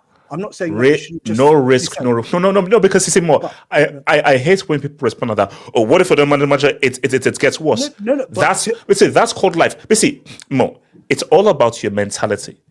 If your mentality is we just want to compete and be there, give Arteta a thing for life. He has the best win ratio of any Arsenal manager. But if your mentality is about winning, if he fails, I'm sorry, you can't come second 4 times in a row. Yeah. We need to find another guy to do a better job and make sure that we find the right guy. No, that's fine. I don't know. 1 second. I need to say something. I said this to the United fans as well, who are manager FC. They're just as bad as player FC. If you guys, you claim to support a big club, United fans, Arsenal fans. If you guys back the manager and he can do no wrong or something, or unforeseen circumstances, like injuries, not being backed or whatsoever, all right, don't complain. Don't claim to be. You support a big club. You're not a big club. You're a big brand. You're a big brand, but you have a mentality. Everyone says that. You have a mentality of a West Ham. West Ham have bigger standards than you. West Ham have bigger standards. Can I speak on this? KJ, talk to me. Okay, Abdallah. Can I speak after KJ? Yeah. Abdallah, you got to differentiate between big club and big team, man. United and Arsenal over the last 10-15 years, they're still big clubs. They're just not great teams. No, because let me learn. I hear your point, but I think we should differentiate. I understand your point. You're talking about ambition, right? You think a big club is ambitious in a certain way, which is a fair argument. My problem with Arsenal fans is this, right? if the injuries become so bad, right? Arteta is partly to blame because You're there is probably a an problem Amarin with his. Machiavelli. There is a Jesus problem with his Christ. rotation. Sorry. There is a problem. There's been a historical problem with Arteta overplaying players. Yes or no? Am I wrong in saying that? Yes or no? Yes. So he will Sorry, play a repeat, part. can you in repeat that. that again for me, KG? Has there been a historical problem with Arteta overplaying certain players? Saka, prime example. Yes or no? I think it's part Arteta and part previously on Edu, who was here in terms of recruitment, because the recruitment wasn't So sufficient. you're willing to sack Okay, that's Edu, fine. but not Arteta? Okay, then? no, that's fine. All right, no, that's No, fine. it's. Right? So, do you want me to give you an honest answer or a silly answer? Like, yeah, no, there's that was an honest answer. I appreciate Yeah. that, right? So it's partly the squad building, partly Arteta. Okay. Yeah. Now, do you think that your squad is in a position to battle on all fronts, as they call it? Do you think you are realistically? Yeah, I do think so. Yeah. Okay. My question is this, right? When it comes to football, the natural progression is that I'll put it this way: the first season, you guys had just got yourselves sort of unexpectedly into a title race. I can give you that, right? The second season, the Saliba injury, and once again, still a pretty young team in certain areas. I can once again give you that. Last season was bad because you didn't even compete. No, that was. I'll be honest. That was more so the season that I actually am more critical of Arteta is the second season. The first season you mentioned, that's actually the Saliba season, was the first season where we had Rob Holding in for defense. I'm sorry, but you're not winning a league title. All right, that's a league. That's fair. That's fair. The second But season, that's the one we should have won, where we went right? on a crazy run at the you end. lost by 1 point, right? If I'm not Yeah, mistaken, exactly. Yeah, that's it. That was like the 89 point season or something. Yeah, exactly. Okay, yeah. So to be honest, getting 89 points and no in the league is a bit crazy, but that's fair, right? But to be honest, that's where I've got actually that's where I've got some critique for Arteta, because even in that season, even though Arsenal got 89 points and Man City won it by 1 point, We've got 97. We've got 97. So what's your point? No, but in the first half of that season, Arteta was too slow to react to the changes he made later on in the season. Mm-hmm. So he did realize his mistakes, but he realized it too late in relation to some of the set players he was playing. Okay, that's fair. Teams. All right, that's fair. That's fair. Last season was bad, right? We can all admit last season was. That was bad. injuries. I'll be honest. Last season was injuries. No. Saka was out for 3 months. Odegaard was out for 3 months. But come on, guys. Effectively, Liverpool were done after 24 games, 25. No, but that was bad. Do you expect Arsenal to win the league with Marino up top? No. I compete. Last season was bad because you didn't compete. I didn't say win. I said injuries. Man City didn't compete because of Rodri's injury. Like, what we doing? But the level to which you didn't compete was bad. I'm saying the league was effectively done after 25 games. And if you want to talk about injuries, that again goes to recruitment. Edu had left, right? Yes or no? No. Edu left in January. Edu left in January. Question: did Arteta have more power after Edu left? Yes or no? Edu left in January. Okay, that's fine, right? And also, Mosata, you can't allow a guy to waltz in his very first season in the Premier League and just win it ahead of a guy who's been there for several seasons. You can't allow that to happen. I'll be honest. I've got a hot take just quickly before I go. If I'm not mistaken, the criticism of Arteta last January was that he didn't go for an attacker. The Kvaratskhelia, I remember, was a pretty big deal. Nico Williams, right? That is his fault. That you can't I can't say the money was isn't that KG? Is that the job? I'm hearing Chelsea fans right now have all the smoke. Quite a lot of them, not for Maresca, but for who? For your two sporting directors. Why? Because they believe they're the ones in charge of recruitment, not Maresca. They're the ones tasked for finding. No. But you can't. But circumstances are different though, because Arteta has way more control over transfers. That's not. Are you guys on the Arsenal board? Are you guys? No. Don't be disingenuous. Well, it's quite obvious that Arteta has a lot more decision making than right now. You're protecting Arteta when he doesn't deserve the protection. You're being disingenuous. You know No, yourself that if Arteta wanted a big winger in January, which a lot of your fans were clamoring for, a forward, he could have got one. So let's not be disingenuous here. No. KG, say he wants one. Whose job is it to get it? No. Was it him? Did he press for it? Yes or no? No, but whose job is it to get it done? No. It's the club's job. But I'm saying who he did Edu, not clamor right? for it. No. You said Edu left in January, so that's redundant. You said that it's the club's job to get him a forward. If you wanted a forward in January and told the club that he believes they can win the league, they would have got it, but he didn't. So he is to blame for that. The problem with this season, right, is after your window, after the fact you have more stability than Liverpool, right? The problem with 1 point, you're talking about the 1 point. Liverpool have not started the season well. So you have not. So basically, if you have not, the fact that you've started the season better than them, and at some point, and we're talking about all their teethering problems, right? At some point, if we get to the point where going into the last day, you're 1 point behind them and you don't win, again, this is another excuse because we're always going to be like the nearly men. What else do you need after the summer you've just had to eventually beat these guys in a season where one, we're saying City aren't particularly strong defensively. to Liverpool in the transition season haven't done great defense in terms of some of their recruitment. And thirdly, right, Chelsea are, let's be honest, we don't have a good enough goalkeeper or defense to win the league. Yeah, we're so mid what right will now. be your excuse if after all the circumstances surrounding other teams, how stable you are and how much you've addressed your issues in the summer, what will be the excuse for Arteta this time? Because I do not believe that he should be going into the last game 1 point behind. That is not usually that is not how teams win the league, and that is I think that's because you failed. If that's the situation you're going into, But that wait, no, is not acceptable. one sec. First of all, I said I had City as the favourites. I am not gonna write off City as the favourites just because of a loss to Brighton, and who was the other game they lost to again? Spurs is their bogey team. Spurs, they do that to them every year. Even when City were winning titles, Spurs was doing Your that to them. question: how many points ahead of Arsenal did you finish last season? Just out of curiosity. We finished 1 point. Man City, 1 City. point. I think it's Yeah. 1 point ahead of Man City. So I'm not writing off Man City. Like Man City had a bad season last year, and then he finished 1 point behind it. No. I'm just saying, like, for me,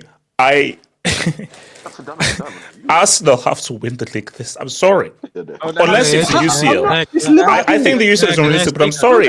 You simply, I'm just shocked that you said that if you don't win the league on the last day, you're like, hey, well, I know. at least we I'm saying, competed. you're bro. making it sound like as if I'm just saying. You asked me a question of what's a reasonable scenario where you wouldn't sack Arteta on how at the end of it, and I just And I disagree with the second scenario. The first scenario, injuries, it is what it is. If you have like a crazy injury crisis like Saka, Saliba, Gabriel, Rice, crazy. If you have your full strength team, no major injuries, and you lose it on the last day, why the hell are you giving this guy another chance? To do what? No, like I said, it depends on how it all plays out. So, for example, if it's just not going in the back of the net, the last 2 games, the goalkeepers are just having the lives of their. It can happen. Stuff like that can happen.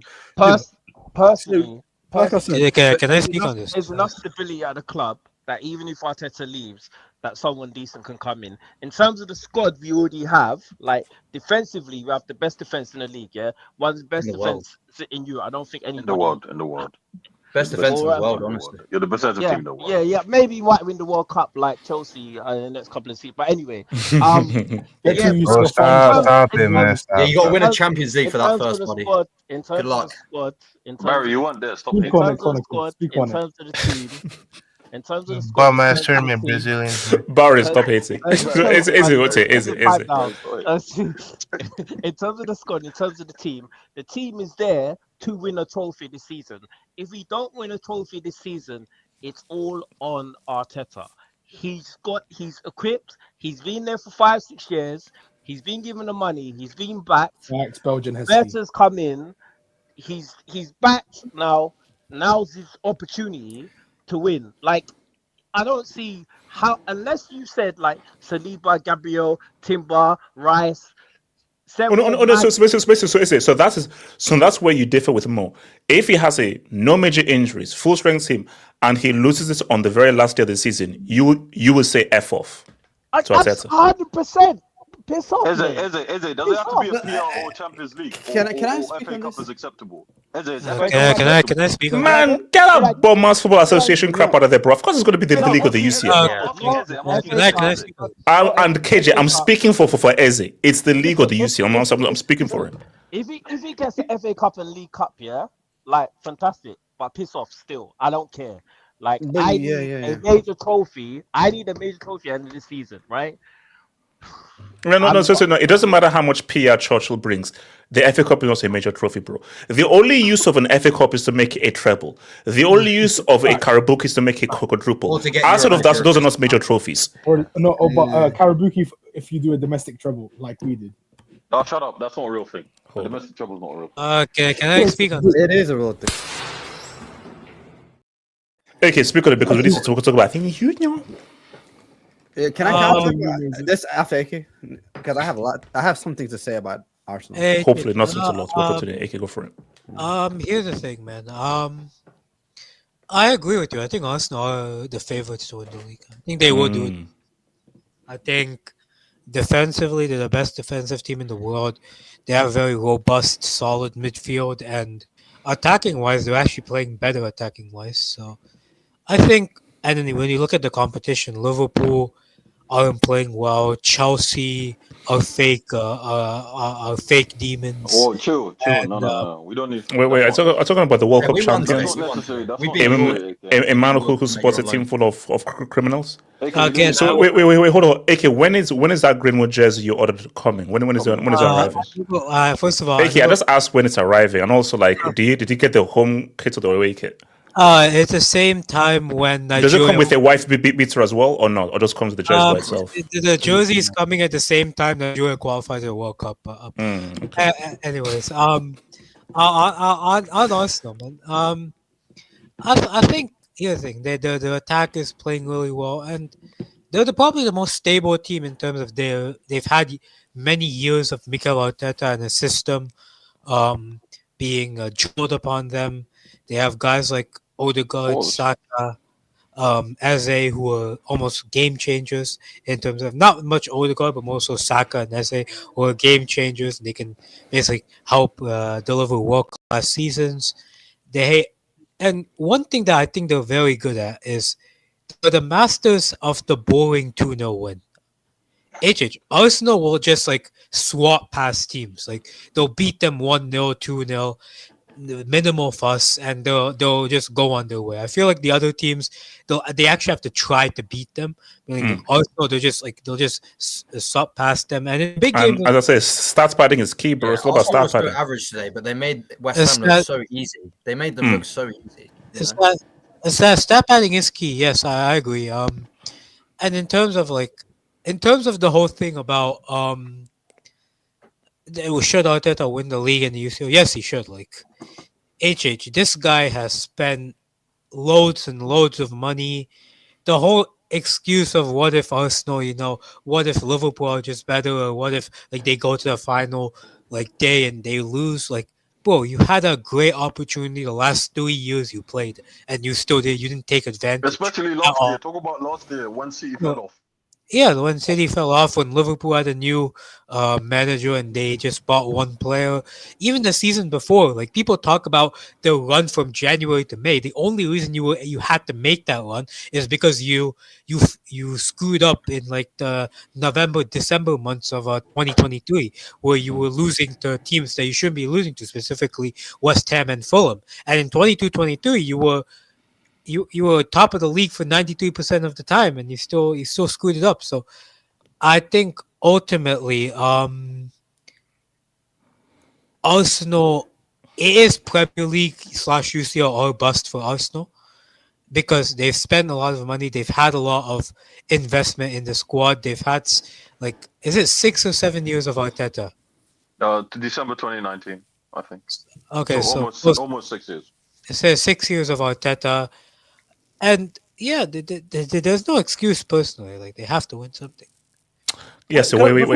Just before last thing before you go to Yasser, you guys all say it's bust. It's Arteta bust, but why do you think that? Who decides it's bust? Ultimately, we know. How long has he been? Wait, hold on. How long has he been here for? No. I'm just saying. No. Can I respond to this? What's the question?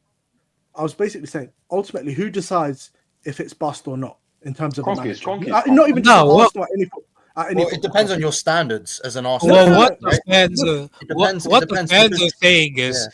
the fans are saying is, if he doesn't win something this year, it is almost a bust, because he's been there for time. He's had his opportunity to win anything, and he hasn't. What's the percentage? Wait. Chronicle raised the. Wait, KG. Chronicle raised the point. Oh, it's what the fan standards are. What were Chelsea's fan standards before Abramovich came in? Someone just ask. I'm not actually just trying to crack a joke. No. It was okay. It was the vibes. Then when Bram came, what were those standards when Bram came? It was Abramovich standards, right? So wait. Hold on. Okay, so hold on. Mo. What's the point you're trying to make? Mo, what's the point you're trying to make? The point I'm trying to make is ultimately it comes down to the owners and what are the owners looking for. Whether it's Arsenal when in relation to the Kroenkes, FSG when it's in relation to their managers, the Glazers and Jim Ratcliffe when it comes to no. Okay, wait. Hold on, Mo. We are on a football channel amongst Wolves fans. Who gives a damn what they think? I'm asking you, the Arsenal fan, what are your standards and what are your expectations? Who's got the power? Who's got the power to make that choice? Mo, that's Well, not can I just respond? I know, but Wait, hold on, Mo. That is a moot point. Who cares? Obviously, fans have no power because fans don't own the club, and the owners are going to say anything. All I'm saying is that we are on a football channel where the Krongs are never going to call me. So I'm just asking you, what, bro? I want Maresca sacked. No, hold on, wait, Mo. Oh, you're Maresca. There was a time where I wanted Lampard the hell out of there. But there was nothing I could do because Lampard was stuck there, but I wanted him sacked. But I still have the power of my time to be that I don't want Lampard to be my manager. So, but my whole point is that what are your standards, and what would you say to say no? I want him sacked. But what's that? What use of what? Wait, can I just respond to this quickly? First of all, like, who is deciding whether he's bust? I'm just saying it from the point of view as a fan looking in to us and the team that they have and almost the level that they could be at. Now, if he doesn't win anything, first of all, because because Arsenal fans say it. Arsenal fans are the ones who say they had the best defensive side in the world. We just said they had Bukayo Saka was a top 3 right back in the world, right winger in the world. Right. You just said we have Eberechi Eze, who was one of the best signings of this transfer window. You just said they have the best squad in the world in the Premier League. Remember, they said they were a striker away from winning the league. Exactly that too. Most net spend as well this summer, more than Liverpool. Arsenal have higher net spend. Basically, Mo. Basically, Mo, there is no excuse. There's no excuse. On top of that, so based on all of that, and based on the fact what Arsenal fans themselves say that they have the best squad in the Premier League and they have the best defensive side in Europe, they should be able to win one of the Premier League or the UCL. If they don't, that's not a failure. Okay. Actually, hold on. Can I just continue? If they don't, and let's say the Cronkies keep them, that tells me the Cronkies don't care about trophies; they care about money. Competing. It's about competing and winning. Them caring about money, okay, fine. But I'm not gonna look at that. That's not an ambitious club because that's what you were doing when Wenger was there. He got you fourth. UCL qualification. Wait, hold on, Mo. This is where I'll meet you halfway. If we look at this is where I will concede to you. If we look at the games, and Arsenal are creating chance after chance after chance after chance, and the players are missing. They're missing opportunities. And it's like, bro, you're Chris. You had a chance to score and you messed up. Saka, you had a chance to mess up. Matale, that was an open goal and then you messed up. Then you can't blame Arteta there. Then you can't blame him. That's one of the scenarios I was talking about when it came to 1 point. No, but I think No. I said no. You just said if it came to 1 point, but you didn't tell me the story. If the story I didn't is know you wanted a story with it. But hold on. Sorry. Hold on. Mo. If it came down to 1 point, and it's a case of where Arteta, why did he go full on the defensive? Arteta, why did he make those changes? Arteta, why did he not make that change? Where there are several points in the season where Arteta's changes, his lineups and everything, cost you the game. Then if you lose it on the last day, it's down to the manager making those dumbass changes. But if the storyline is that Arteta put the team in the best position to win, and they had a multitude of chances that the players messed up, then that's not Arteta's fault. So it's dependent on the story. No, but he must be doing most things right if you're just losing by 1 point, right? So he must be doing by just. No, but you can do most things right. You can do most things right, and the final action just be wrong. Like I said, okay. So more, you lose by 1 point, but the reason why you lost at 1 point was because there was that game in which he made a particular change that cost you those 2 extra points. Is it just always one game though, or is there different multiple games? It's always, but more. I think the reality is that in this level of football, we're talking about when we're talking about winning and losing, the margins are infinitely small. Like we're talking about the highest level of football here. So Inter 5-0 PSG, the margins were pretty small there, to be fair. Okay, KJ, or whatever. Okay, sarcasm. The thing that I think Arsenal fans that say they kind of push back like more like you're doing now about the whole Arteta getting sacked if he doesn't win either the Champions League or Premier League is, I think majority of us in terms of football fans, whether you're a whoever you support, we rate this team.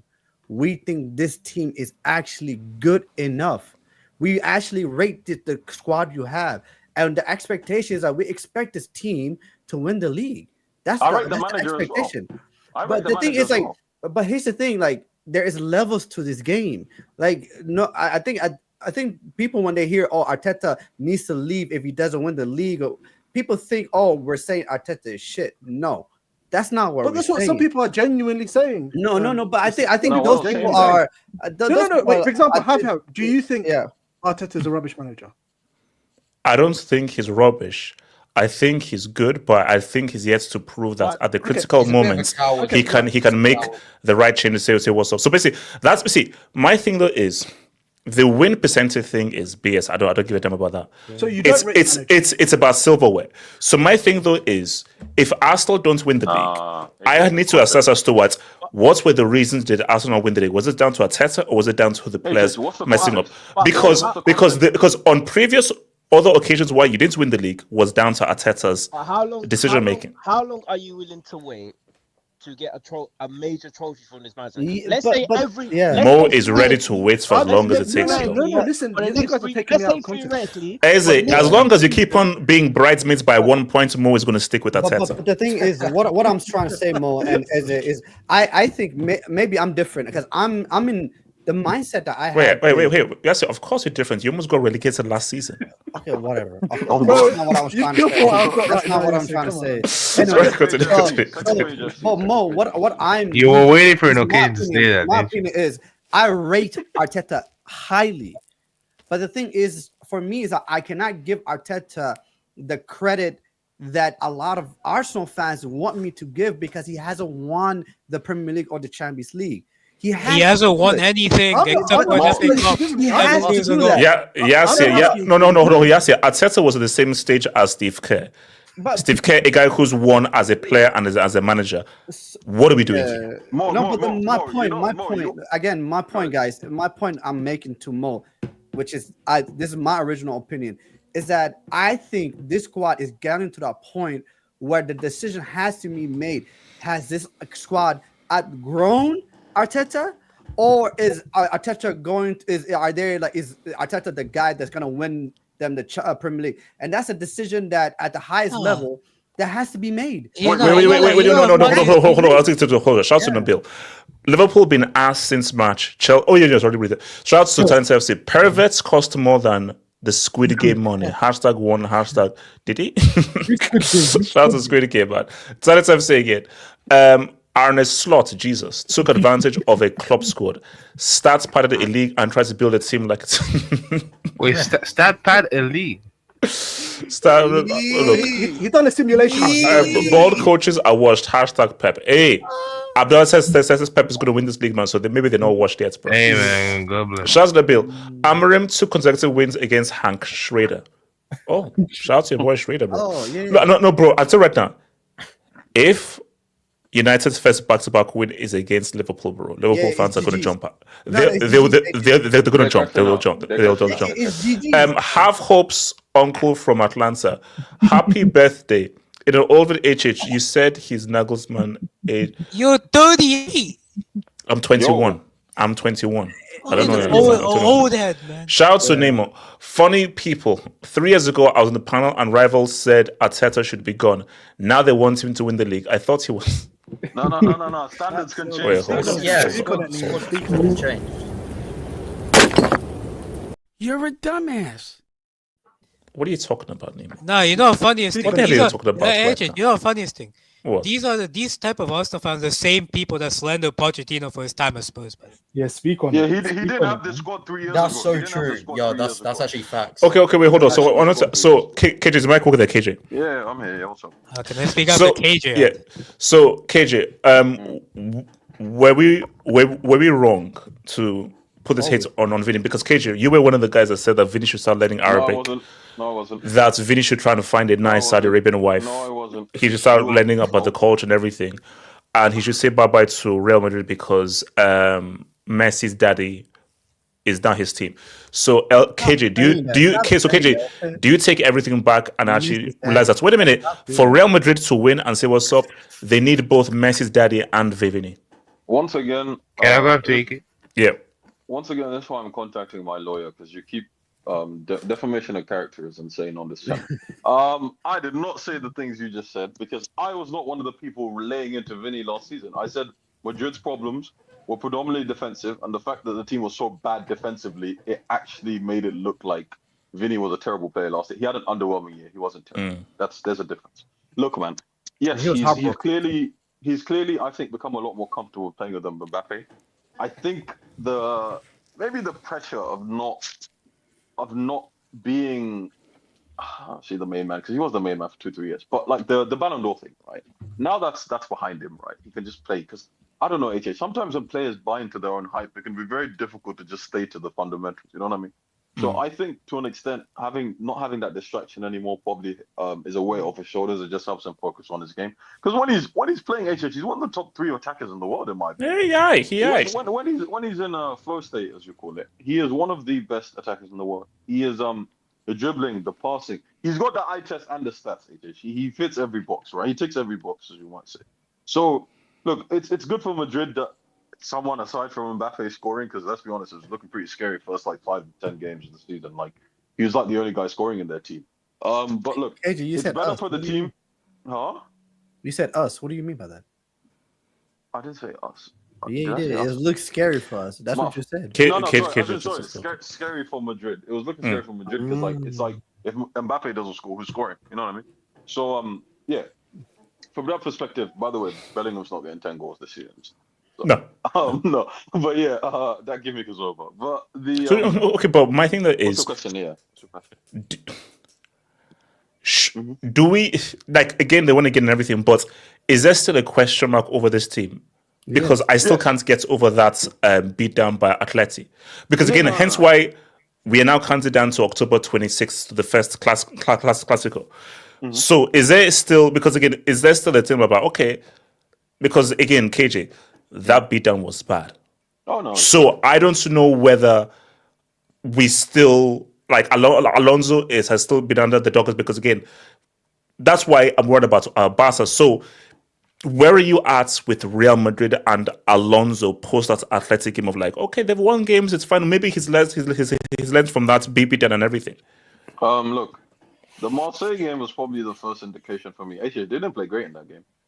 And Marseille should have gotten other chances. Exactly. So the thing, we all accept that Alonso, it's probably nothing that Madrid players have ever dealt with before, as in the ones that were already there, right? Because you'd come from like most of the players, if I'm not mistaken, have been bought under Ancelotti and Zidane, right? And then we emphasize that those two managers aren't the most philosophy-based, possession-based managers, right? They're a lot more counter-attacking, transitional football kind of managers. Who a lot more what's it called? Adaptable, flexible managers. So they're trying to learn this Alonso system, which when you're playing against the smaller teams, it's quite easy to implement because let's be honest, on a talent level, Madrid are better than 99% of the league. The teams that could go not toe to toe with talent, but at least let's say close enough with talent and tactically, the teams that can do that are Madrid. Okay, let me ask you. So, do you think there's a scenario where they do badly home and away against Atleti and Barca, but they start part of the logos of the league and still win the league, or they need to pretty much do well against Barca and Atleti? It's a good question. I do not think this Barca team is going to be as good as they were last year because I just think that this high line thing is just it's been exposed. It's going to catch you out eventually. So my thing is this, man. We know Flick's second season syndrome, right? Okay, I say second season syndrome. He's only had one. No, but it's a similar thing happened at Bayern. First season, great. Once they figured out the offside trap, then it got sketchy. Exactly. So the thing with Flick is, and you know, your mother injury problems, right? If he's as influential as you guys say he is, they're probably going to struggle the next few games, no? So look. Yeah, realistically, I don't think Barca are going to be as good as they were last season. I don't think Madrid are going to be as bad as they are this season. If you want to tell me, is there a title race? Yes. Because we could sit here and realistically say, so it's a two-horse race or a three-horse race? Are we getting a two-horse race or a three-horse race? Two-horse race. I'm sorry, man. I don't trust Atleti against smaller teams. Like even after the 5-piece, you still don't trust? I said against the smaller teams. Like I said, Simeone, that game was very uncharacteristic of him because he's usually a cuck against the bigger teams. It's the smaller teams that he's a bit more open, which is why Atleti tend to struggle against those kinds of teams. But from my perspective, a good season. Okay, how do I put this? A good season for Madrid looks like last year they didn't compete because they finished 5 points behind, but they didn't really compete. So, in my opinion, this season looks like competing and getting to a quarters or semi in the Champions League. Now, listen, I don't think there's any and not getting destroyed like Arsenal. Let's say if they lose a tight race, a tight two-legged game in the Champions League against someone, I don't think people are looking at Alonso iffy, right? But if they get slapped up by Arsenal like they did last season, right, that's when you have to question him. And then the league, like I said, I wouldn't put it against them for losing, right? Also, I do still expect them to finish above Atleti, but I wouldn't put it against them once again. So before I come to Cord and I'll come to you, AK, who is more important for Real Madrid to win the league, Mbappe or Vini? Mbappe, because I think they have Vini profiles in some of their young bench players. I don't think that they have an Mbappe. Actually, they don't have a centre forward. Wait, hold up. So you're saying Vini's now a side chick? No. Well, look, relax, man. There's two Robin. There's two Batmans, man. Oh, is there two Batmans? There's whatever you want to call it, man. It's not he's Batman an industry plan, bro. It's not Batman and Robin. It's what's it called? Can you think of like a good duo, HH, that are on the similar level? I don't know. You tell me. Batman, Superman. Duo. No, as in no, but no. Well, unless you want to look at the Green Lantern, so basically like how Jordan and John Stewart. Okay, fair enough. Let's use that. I don't even know. Yeah, shout out John Stewart, real bad man. I'm not a comic guy because I'm not a nerd. But the what's it called?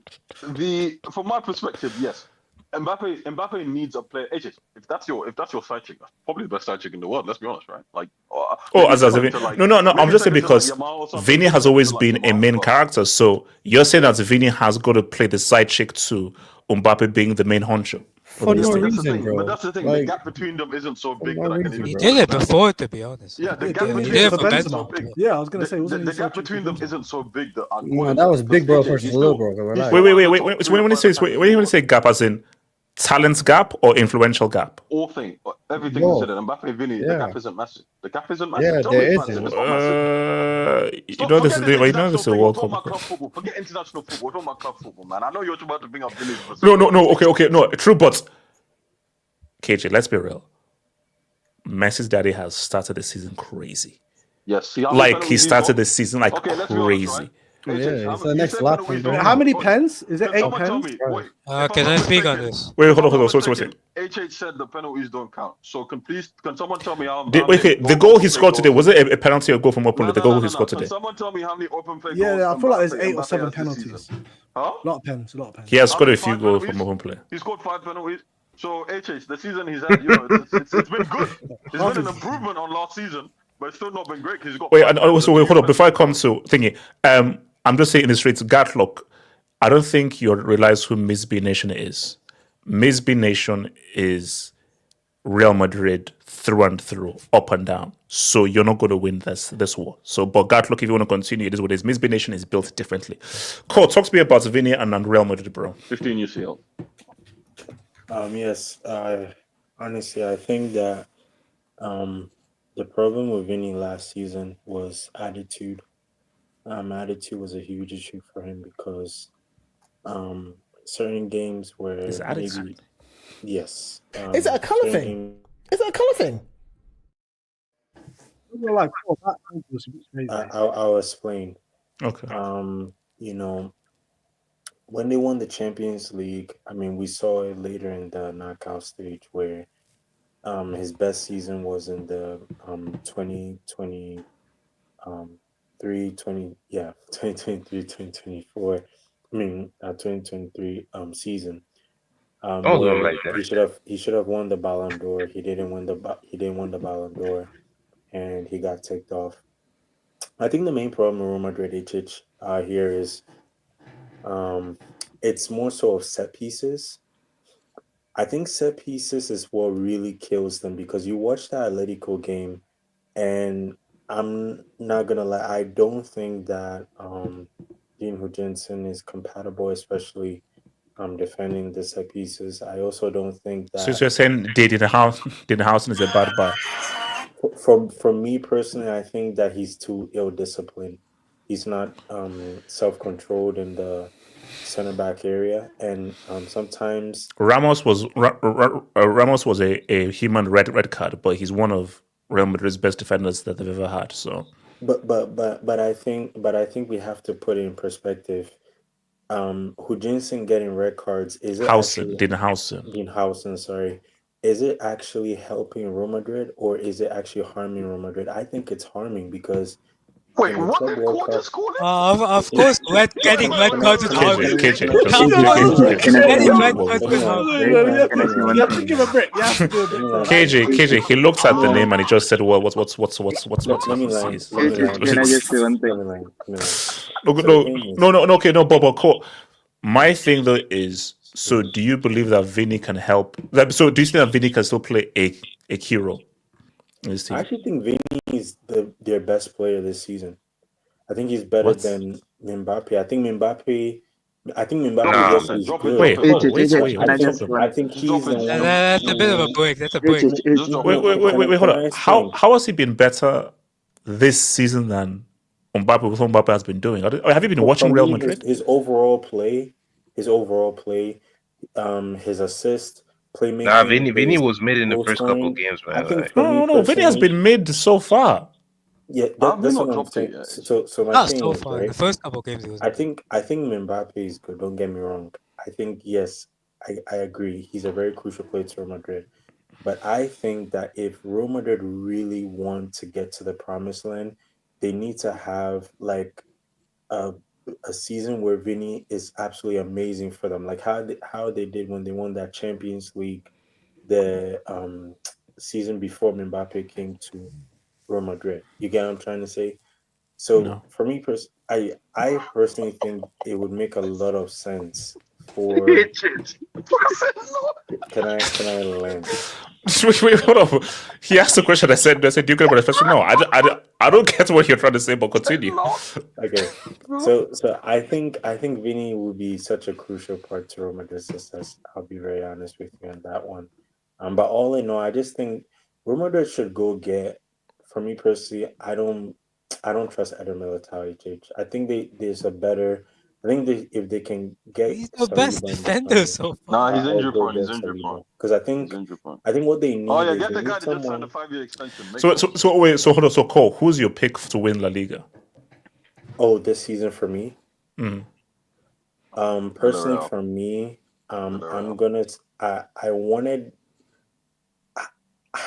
I wanted it to be Atletico, but I'm going for Barcelona. Wait, aren't you a Barca fan? I think, yeah, Barcelona. I wish Atletico. Congratulations to Real When did they move to Barcelona? Wait, hold on. When did they move? Okay, Cole, who do you support right now? He's a City fan. He said I'm a last City time fan. he's a City fan. Wait, hold on, Cole, who do you support?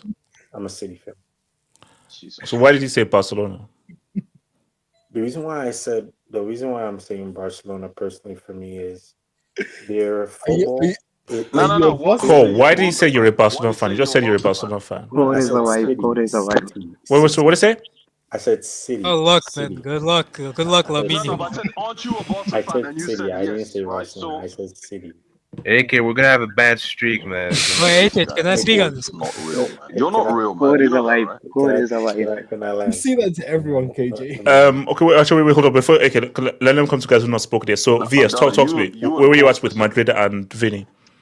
Yeah, VS. first of all, let me say that I was just listening to the Hangout, and as soon as I heard Core come on, I just had to come on and say, Core, you are a vibe. You are a gem. So, Oh, no, he's a legend, bro. The guy's a legend. Bro. Oh, that's cute. Oh. Okay, Thanks, bro. Yeah, that was KJ, never do that again. Yeah. Never, like, as in never in your life do that again. Never do that again. VS, Dictator, man. VS, what the man? Dictator.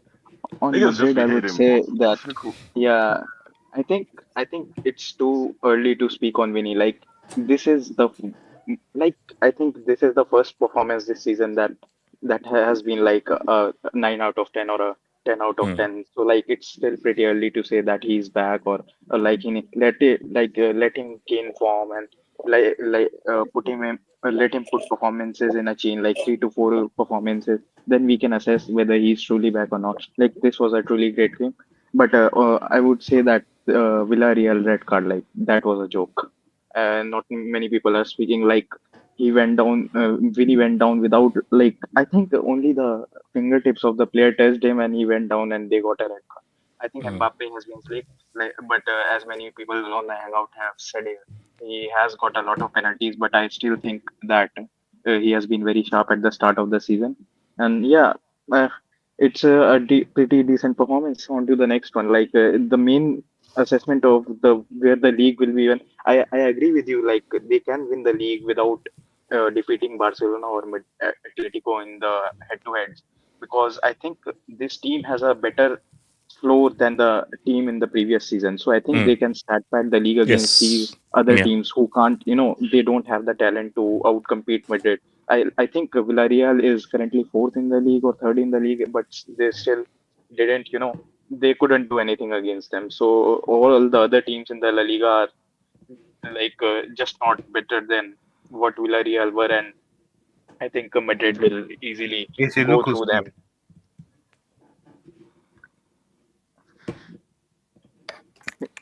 Yeah. Oh my God, Elche. Yeah, man. Shout out to Elche. HH, What? Can I HH? Wait, no. Wait, excuse me. Is that the Elche? Yes, that's Yeah, the Elche. the Elche, yeah. Oh, they beat. Didn't they tie Atletico Madrid at home? Yeah, man. Oh my! How times are changed. Elche. They're the only unbeaten side. Bro, I told you, look who's fourth. No. KJ, I don't think you understand. Elche was one of the founding brick names of this channel, bro. Like they were my go-to of scrubs. They can't be fourth. HH, do you know? That's not how it's supposed to work. They're not supposed to be fourth. Bro, KJ, back in the day, we used to beat them 8-0. You know Elche is better than most of the Bundesliga sides. Bro, so what's it called? Elche, Granada, Lugo. Those are the guys. HH, you know Elche is better than most of the Bundesliga clubs. You know that, Yeah, right? bro, they're locked in. Yeah, Well, I can't lie, but I'm taking No, Elche. they're locked in, bro. They're locked in. AK, what do you say, bro? AK, what do you say, man? On Vinicius and Real Madrid, right? Yes, sir. Yeah, I watched the game. I've also been going through some of his stats this season. Well, he has 9 goals and assists in like 7 games. It's just pretty good for him, I guess. Overall today, I thought he played well. I think. So is Vini crucial for Real to win the league, or can Vini underperform? But if Goulet, Mbappe, Jude, Masinto play well, they can carry the load. Pause. He is crucial in my opinion. I think. Good, you added the pause there. Vinny, when he's as KJ said, when he's in quote unquote flow state, I think I would only personally take Mbappe and Lamine Yamal over him. Like those are the only players I take over him if he's in flow state. But in terms of the game today, I thought he played well. Apart from the 2 goals, even I don't think those 2 goals were even the best part of his game. I thought he created good chances. He was able to beat his fullback over and over again. I think overall though, for Real Madrid, I thought today's game, first half they were a bit toothless in front of goal. Second half, they were able to get more openings. I think as much as Villarreal are the 3rd best side in the Liga, bro, I think that's a bigger indication on that bum ass league. Damn. Yeah, Bro. man. That's Bro. AK, that's just slam. Nah, I'll be honest, bro. I'll be honest. How? I'll be honest, KJ, bro. Like, I've been actually looking at watching La Liga heavily this season, bro. Like, people lie about this league so much, right? Oh no, 100%. We know that. Bro, like, people say this league is like almost just as good, if not better than the Prem, bro. Some of the teams in that league are fucking dog shit, bro. Don't we slander the Premier League every day? Like, Nah, the low league is good. So okay. So putting La Liga behind Bundesliga. Bro, it's very. Bundesliga is also dog shit, bro. Of course. Bro, like, so many of these are so ass, bro. So you're saying Churchill is far ahead of every other league? Yes. Football fell off. No, calm down. Yes, calm down. bro. Like, Well, Churchill has the cash, bro. Churchill has the money. bro, like, I know people love to talk shit about Churchill, but from what I've seen this season, bro, Churchill's like a good bit better than any of those leagues. Bro. But Churchill has the money to suspend because basically that's why. a team 18th in Churchill can spend what a team in first or second is in like Italy or Germany or say in Spain. So. In terms of like overall Real Madrid in the league, though, I think they'll be able to stat pad a lot of wins. the games will come down personally to the Clásico because I think it will be between them and Barcelona. And in those games, I think Barcelona will beat them. I think they're a better team, and I still have Barcelona as my favorites, but we'll see. Like when it comes to later on, let's see how close it is. And Starsler is right, bro. La Liga's far much closer to Bundesliga than it is to Prem, bro. Casey, speak on your favorite team, Real Madrid and Vinicius Junior, your hero. Oh, you mean the you skipped the brother like that? Bro, Barry, you know this guy, man. Like he just Casey, you sick? You're sick. Huh? Yeah, bro. I had COVID. Please! I need everybody in the streets please. I need everybody in the streets to say, please, Casey, hopefully recover. Everyone in the streets, please say that's Casey. I had. Can everybody in the streets please wish Casey a quick recovery, please? Everyone wish him a quick recovery. Everyone in the streets. Good, bro. Yeah. Okay, so I hope you're well and everything, bro. Hope you're well. Yeah, I am fine. Thank you. Basically, Good. so I watched the game, bro. No, bro. Yes. Cheating bastard, Vini. He first of all he dived for the first pen. That was never a pen. Then the second yellow he got the guy. He touched his face as in like he hit him on his face. He didn't hit him there, bro. Like he just. Well, Miss B Nation says open your eyes. That's what Miss B Nation says. So. Miss B has the eyes of Francisco Franco. The guy can't see anything other than like his fascistic club. Like the guy just like he's hopeless. Like damn, cuz. Yeah. Bro. Yeah. But outside of the penalty, the goal, and everything, was Vini's performance was solid. So how much did they need him? He was good. But that's my issue, bro. Bro, I mean, I hope it's like because I don't know if you're gonna win tomorrow or not because it's Sevilla and like we don't have Yamal, we don't have Rafinha, we don't have. We got MB, man. Yeah, we got MB. We don't have John Garcia. We have that. You guys have a Is Elmo starting? Oh God, bro! My hope is that if they lose or draw today, then we can maybe draw or lose to. We can lose or draw to what's it called Sevilla, but now we have to win. Have to beat them. Also, can you bring up this Pumps Misby comment? Bro, you absolute low IQ. You low IQ. You low IQ. Oh, can we not do this on this? No, we don't need to do this. We don't need to do this. Casey, this is still a PG show. This is still a kids show. This is a show. And also, this will never end well because, guys, Misby Nation is not going to yield. I get that. Misby Nation is a 24/7 mouthpiece of Real Madrid, and I respect it. Yes, yeah. I love it. Wait, hold on, Casey. What's your Casey? Yes. Miss B. I know reading is hard for you, but for the love of God, just Google this, and if you can type, maybe if you have enough brain cells, just type. Okay. Just type. You see, Casey, you don't need to be condescending. You don't need to be condescending. No, Casey. Casey. That shows you that getting under his skin. You don't be condescending. That's the game, though. Yeah. That's one. Okay, so very quick, Nemo. Okay, so quick. Casey, what's your Casey? Okay, just joking aside, just Google Franco's bombing of Barcelona. Bro, this guy is such a. He did it for their own good, though. He did that for their own good. Wait, hold on. I don't Hey, can I just speak on the Liverpool game, bro? Bro, that was 2 hours. No, that was it. No, we have to move forward. No, because we have to move. Okay, hold on, Barry, real quick, because we've already been here for too long. We already have to move. So Barry, what it says, Barry, continue. Barry.